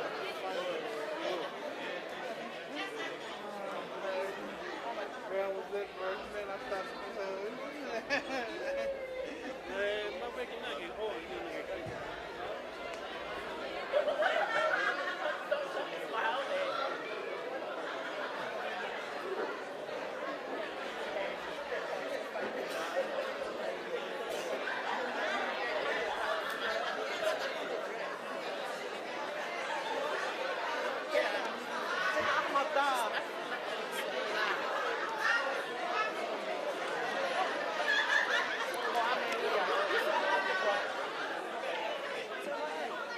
Come on, Sabrina.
one that's all.